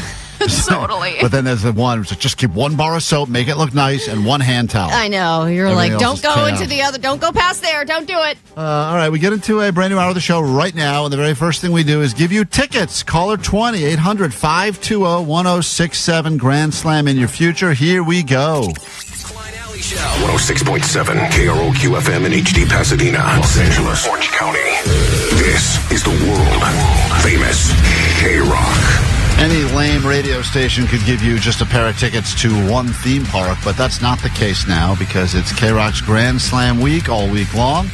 Baseball's back, and we are celebrating by giving you a Grand Slam into not one but two parks. Magic Mountain, Knott's Berry Farm, caller 20, looking for you now, 800-520-1067, so we can give you a pair of tickets to both parks. Good morning. Klein Alley Show is back in your ear holes, and a lot of people checking out the stream for the very first time. A lot of people checking in and saying, first time checking you out on YouTube. You do not look at all what I pictured, and I never thought I would see the day where tinfoil actually was an improvement to a human. But I guess tinfoil makes me look better. I'm ready for Bleached Hair Klein to try and sell me his mixtape on the Venice Boardwalk. Oh, man, I would fit in so great on the Venice Boardwalk. Hey, listen to my CD. Hey, what's up? I feel like I would fit in great in West Hollywood with this hairstyle. I'd fit in great on the Venice Boardwalk. I'd fit in great if I could time machine back to early 2000s. Yeah, you really just don't fit in here. This is the one place I don't fit in. And that's why we all fit in. Because none of us fit in. That's true. It's beautiful. This will be the hour where we have the big reveal. We'll see what it looks like for the Frosted Tips. That's coming up later this hour. Also, March Badness. We're going to figure out. A new bracket of Badness is here. Who is the worst texter? There is so many things you can do that make you at least deserve a spot in the top 8 seeds of the worst texters. And like I'm not the person who just responds, yup, Y-U-P. I'm not even talking about like my mom, who will still sign all of her text messages, sincerely, Mom. And I'm like, I know they're from you, Mom. You don't need to write that anymore. And sincerely is so formal. What are we doing here? Sincerely, like warm wishes. Yeah, and sometimes the message is shorter than the sincerely mom part. But regardless, we'll take your open nominees now at 800-520-1067 for Worst of the Worst. We'll get into a new bracket of Badness for March Badness. But first, let's clear out some phone lines and make someone a winner as we say good morning to Sarah in Fontana. Sarah. Good morning. Sweet dibs. Sweet dibs. Your caller 20. You're going to go enjoy not one but 2 theme parks in Southern California. You've just hit a grand slam. Congratulations. Awesome. Thank you so much. Shout out Net Bangers. Net Banger. Net Bangers. Shout out. You can watch along. We are on YouTube right now at KROQ. Yellow card. This is fitting for my hairstyle now. There's a place off Ocean Avenue.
KROQ, Klein Alley Show. Hold on. I don't know what headphones I'm using anymore because I got different headphones to accommodate all this bleach in my hair. Hold on one second. To accommodate all the aliens that are trying to get into my head. I can't wear my hungry, Klein. Can't wear my. Thank you, Jake. You want to eat it? I eat it. Put some bacon bits on that. All right. Yummy. I do look like a baked potato of sorts. We are now entering another day of March Badness, a brand new bracket to fill out here as we try to figure out who is the worst texter that you will encounter, and are you this person? I bet you one of you listening right now will hear someone make a nomination. You'll say, oops, that's me. Stop doing what you're doing immediately. It's time for March Badness. Here we go. Up till this point, before we start hearing your nominees for worst of the worst in the category of texter, we've already figured out the worst bathroom and what a Final Four it was, Allie, between gas station, moving bus, beach bathroom, and festival porta potty. Those all battled it out in the Final Four of worst bathroom bracket. You can see all these up on our Instagram at Klein Alley Show. Worst person on a plane, the Final Four there was the joke-telling flight attendant, the person that chooses not to use headphones the whole time, the frequent urinator who's in your row, and the smelly in general person, beating out the smelly foods person. That was quite a bracket we put together. Smelly food versus smelly in general is a tough call.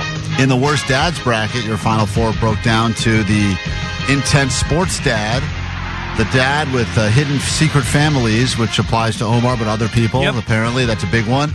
The midlife crisis dad, perhaps, who's currently bleaching his hair as we speak. Or the corny joke dad made it into the Final Four in that bracket. And most recently, the worst person on social media, it went down to the couple that's constantly appreciating each other, the crazy fitness guru, the lame reaction only to reacting to other people's videos. Oh, yeah. And the parent who just learned how to use hashtags. So those are your Final Four there. So what a bracket it's been so far in this exciting season of March Badness. And now we have a brand new one. Worst texter. Let's go ahead and kick it off, and we'll get to your nominees at 800-520-1067. There are a lot on the text line already. Just a couple of them to point out are the person who sends one text per thought. It's just like a bomb of text messages. Right, yeah, the cascader. Yes, that's just like 1 word, 2 words, 3 words. You have to you got to put together the message at the end. And you're getting all the notifications, so you get like 10 notifications for one general response that can just be said in one sentence. Yep. If you had any patience. Valerie, welcome to KROQ. Accepting nominees now in the bracket of badness, the worst texter. What do you got for us? You know that person who sends you that emoji that absolutely does not coincide with the text? Like, hey, you're fired, smiley face, or not coming into work today, fingers crossed. I was like really having a hard time with the non-emojiers who really don't know what it means. Yeah, they just want to mash an emoji. They feel like this could use an emoji, so they just kind of put one. It feels like it's just a random selection. Yeah, my dad does a lot of the jazz hands. That's because you're gay. I think that thing is he thinks he's bonding with me. I think that's how he's accepting you, I believe. It's got to be, right? It's the only reason to do that. Gabby on KROQ, go ahead. Yeah, the worst texter are the people that take forever to text back. Yeah, there's a friend I have who I will send a text message, and then like 4 days later, they're like, hey. And you're like, what? I forgot I even sent that. Especially, by the way, if the question is something that is time sensitive. Yeah. That seems weird. Or the person... And that's similar, but a slightly different variation of the person that will send you the text. Can you talk? ? Or have a question. And then there's no part 2 to that. Yeah. So you go like, I can talk. And then they just leave you. You go, what was that about? Or you'll do this, the person who you are in a back and forth conversation, and then the conversation just stops. And you're like, I thought we were in the middle of a conversation. Yes, I know I'm guilty of that. And usually it's because either my phone died. I just get ghosted in the middle of the conversation. Right. Like, what? Usually the phone died, or I got distracted, or my kids took my phone and started watching Mr. Beast or whatever. And then that was the end of that.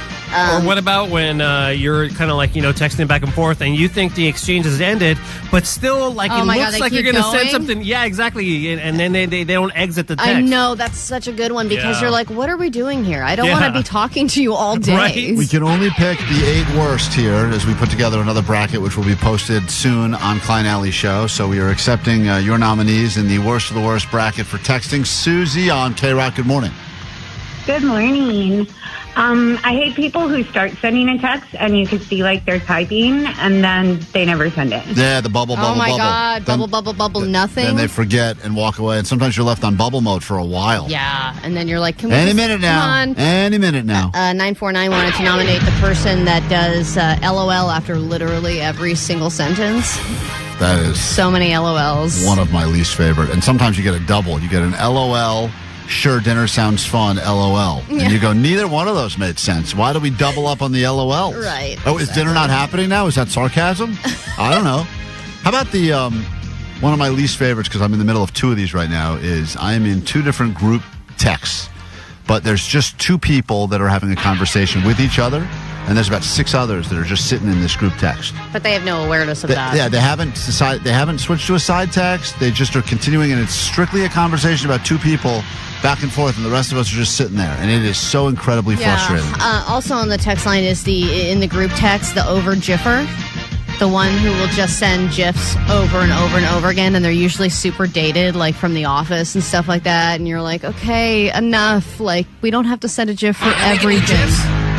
Huh? So are they making new GIFs? I think they make new GIFs all the time. Jake loves new Office GIFs. Oh, man, I can't wait. Hey, Evelyn on KROQ. We will accept 2 more of these, and we got to get the bracket posted. What's up? Hey, Sudid. I want to nominate the person who, they're actually the worst person to text when you text them about the other person in the room or at the table, and then they look up at you, and then they're like, why'd you text me if I'm right here? Oh, my God. Oh, because you're trying to text about someone else. Trying to have a secret conversation. Yeah, you can just say it to me. No, I can't tell you that Tom smells because he's sitting next to you, so I had to text it. What about 818, the person who likes every text or photo one by one? That is... They have to react to everything, and sometimes they react to something that was said like the day before or way earlier in the thread, and you're like, stop. Keep sending in... Let me rephrase that. Keep texting in your thoughts right now. Worst texter, we'll get the bracket posted in moments at Klein Alley's show so we can figure out who is the worst of the worst. And then in a few days, Allie, we'll have our perfect bracket figured out of the 8 worst people on the planet. And they will battle it out. The winner of each of these categories will be battling it out so we can determine who wins March Badness 2025. So it's going to be very exciting. So many good nominees here. Thank you. Sorry we can't get to the rest of these calls or texts now. We got to take a quick break. Back in a moment. The big reveal you've been waiting for. The foil comes off the head. No. If you're not watching along, you can go ahead and check out what's going on KROQ's YouTube right now. That'll be happening. That and more to give you. We've got tickets for Papa Roach Rise Against at the Forum this Friday. We'll get you into that show coming up. Welcome to the show! Every hour from 9 to 6, step up to the plate for a KROQ Grand Slam. Knock it out of the park and score a pair of tickets for Magic Mountain and Knott's Berry Farm. There's the pitch. Hit a home run and instantly get your name on the draft list for a chance to get a Grand Slam. A 4-pack of 2025 gold passes with an all-parks passport. A Major League victory giving you unlimited visits all season long to all Six Flags parks. Keep listening to win. Welcome back to Major League Baseball. Sort of. KROQ. Not a winner? Score the most thrilling deals on tickets and passes when you visit SixFlags.com or Knotts.com today. Hey, anyone know how to play this thing? The Subaru A Lot to Love event is going on.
moment to get to your computer, phone, whatever. Check out KROQ's YouTube. The unveil is about to happen. I'm currently have a giant towel on my head. See, old man Klein. According to Omar, I look like an old man about to go to sleep. According to Ali, I look like I am being racially insensitive. Regardless, I should be on the front of a syrup bottle. Thank you.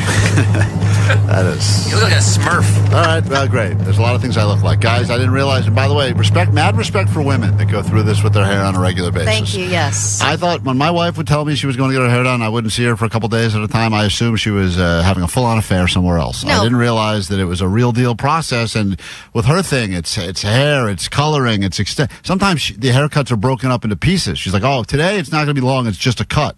What happens the other days? Oh, those are just color days. Oh, yeah. Oh, and then those you are do coloring, you do the glaze, you do all... But you know what? If you go to a nice salon like Salon Nuva, they'll give you a nice neck massage. They'll give you some eucalyptus spray, maybe even some wine. Well, they've been great. And a do-rag. And a do-rag. I asked her when she was hosing me off in the company kitchen sink and using paper towels to wipe me. I said, I bet you're a nice salon. You're not using paper towels to clean people up. She goes, no, we don't do that there.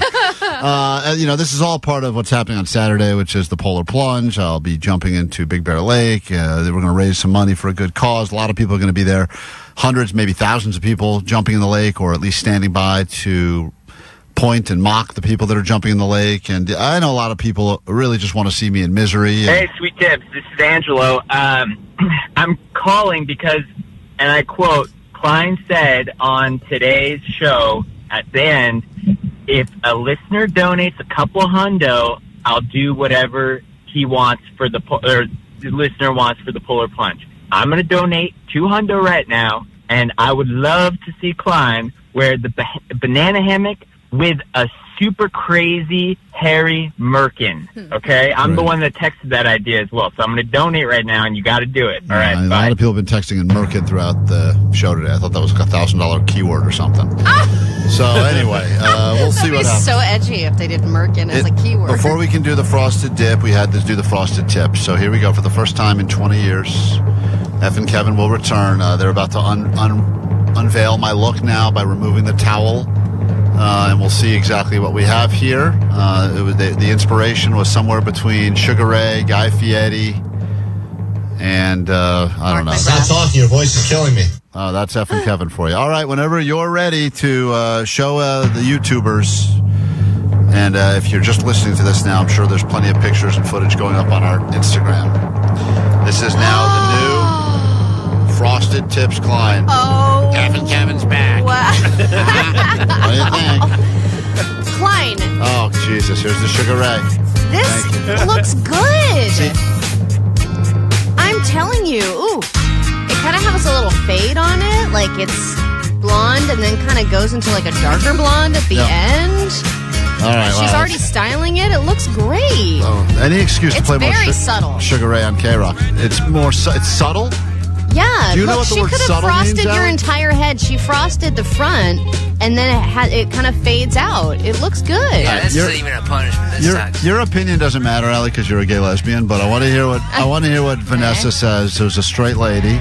Vanessa. It doesn't look that. If I approached you at a bar, Vanessa, forget about my personality for a second. If I approached you at a bar, Vanessa, and I said I'd like to buy you a drink, and I had this song playing.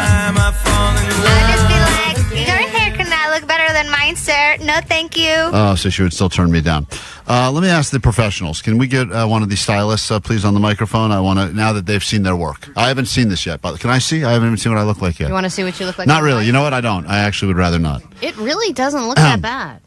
I know you have to say you did good work because it's your work, but you started with kind of a broken canvas. So let me just start by saying, in your professional opinion, and this is not like you're not good at your job or whatever. If I were to come in off the streets like this and say, fix me, would you say, you don't need to be fixed, it's a good look? Or would you say, let's get you in the chair and shave your head? No, I mean, I like it, but I probably would tone it down a little bit. Yeah, see, Allie, finally some honesty. Thank you. I appreciate you. Everyone around here is going, oh, you look great, Klein. You don't look that bad. I mean, I like it, but I mean, in my opinion, I would tone it down a little bit. Not remove it completely. Yeah, you're saying brown bag my face? Is that what you're saying? I would remove it, the face. I'd start at the neck, and I would just cut that whole thing off. I just wouldn't have it as bright. Yeah. But I like it. It's funny how you're good. saying you would tone it down. It's very bright, and Allie used the word subtle. So I'm trying to figure out how both of these live in the same world right now. You know, I think it would be better if you toned your eyebrows to match. Okay, enough If we of this. did one eyebrow, Yeah. we talked about All right, that. We did. let's I get do a like song that idea. on. This has been a lot of fun. But and what song should we do? we got 3 options here. You want option 1? Option 2? Yes. Option 3? Sugar Ray, you've done so much for us. The very least we could do is recreate your hairstyle. Hey, he was proud of his frosted tips, and you should be too. This is good. Let's give you some blank. It's the very least we can do. Thank you, by the way. Once again, let's just give them a proper plug so that people can go ahead and find. Thanks so much. You got George Michael vibes, man. I'll go with that too. That's good. Salon Nouveau is the salon. Yeah. NUUVO. You can go to Salon Nouveau and you can enter KROQ 20 to get 20% off. right. Isn't that exciting and That's nice great. of them? Thank you, guys. Thanks for helping out our listeners. You want the Klein look? 20% off your chance of getting laid immediately. All right, let's get into this blank, and then the show will continue next. YouTube, you can watch us posting stuff on our Instagram right now, Klein Alley Show. Thank you guys for not burning my scalp and not doing one of my eyebrows. I really appreciate that. It's KROQ. KROQ.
Klein Alley Show.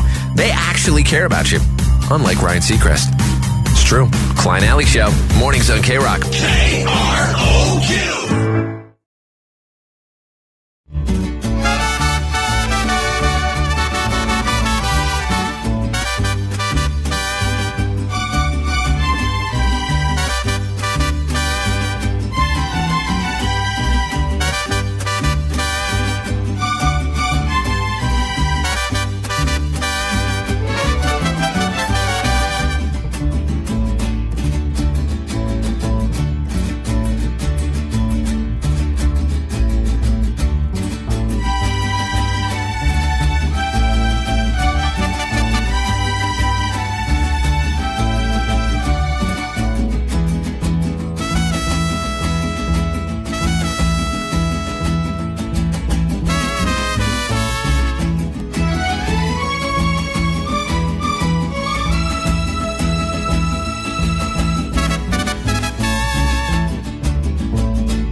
KROQ, we are Klein Alley's show. We got lots going on. In a moment, we'll get to some takeaways, but we do have...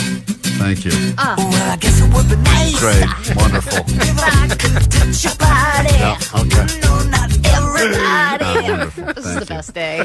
What a great day, everyone. What a great day to be alive, And huh? it's just the tip of the iceberg. Just the frosted tip, huh?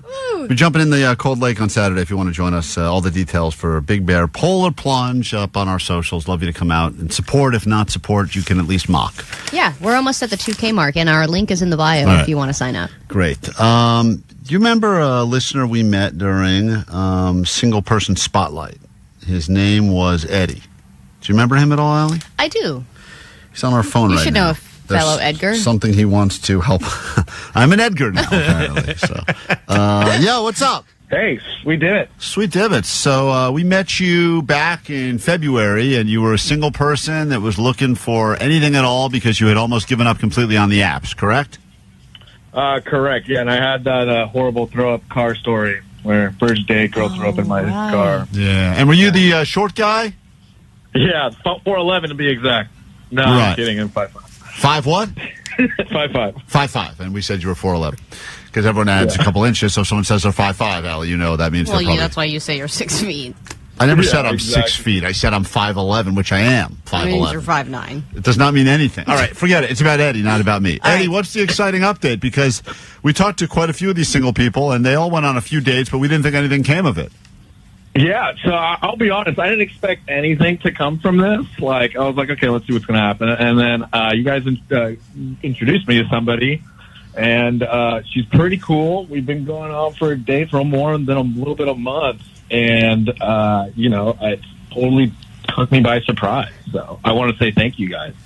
And the main reason why I'm calling is she's a podcast listener. So she reached out to me a couple days after, and I'm going to leave her a little note here. It's giving a little shout out. So from the moment we started talking, I knew you were something special. I love spending time with you, Lauren, getting to know you and just being around your energy. I don't want to rush anything, but I want you to know one thing. I want you to be my girlfriend, and I will hear a response from you in about a day or two.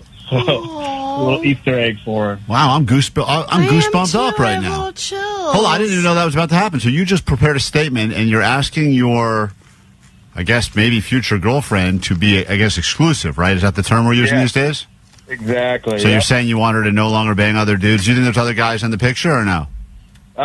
She said, no, we've talked about it. She said she doesn't have time for it, but hey, I don't want to wait anymore. I want her to be mine. So. And you listen to our show live every day, but she listens to the podcast, so you guys are not really in sync in the sense you want to talk about something, you have to wait till she's heard it after the fact? Yeah, correct. So I'm going to be twiddling my thumbs for the next couple of days. So when she says yes, which I hope she will you send us a picture of the happy couple so we can, share your success story? Absolutely. Yeah, if she's down for it, yeah, absolutely. Also, if she says no, we'd also like to see what happens there, too. So we can put that, zigzag break. Guys, didn't work out. Yeah. All right, well, look, hey, thanks for including us in the relationship. So she was a listener of the show. That's how she first discovered you when you came on the air, right?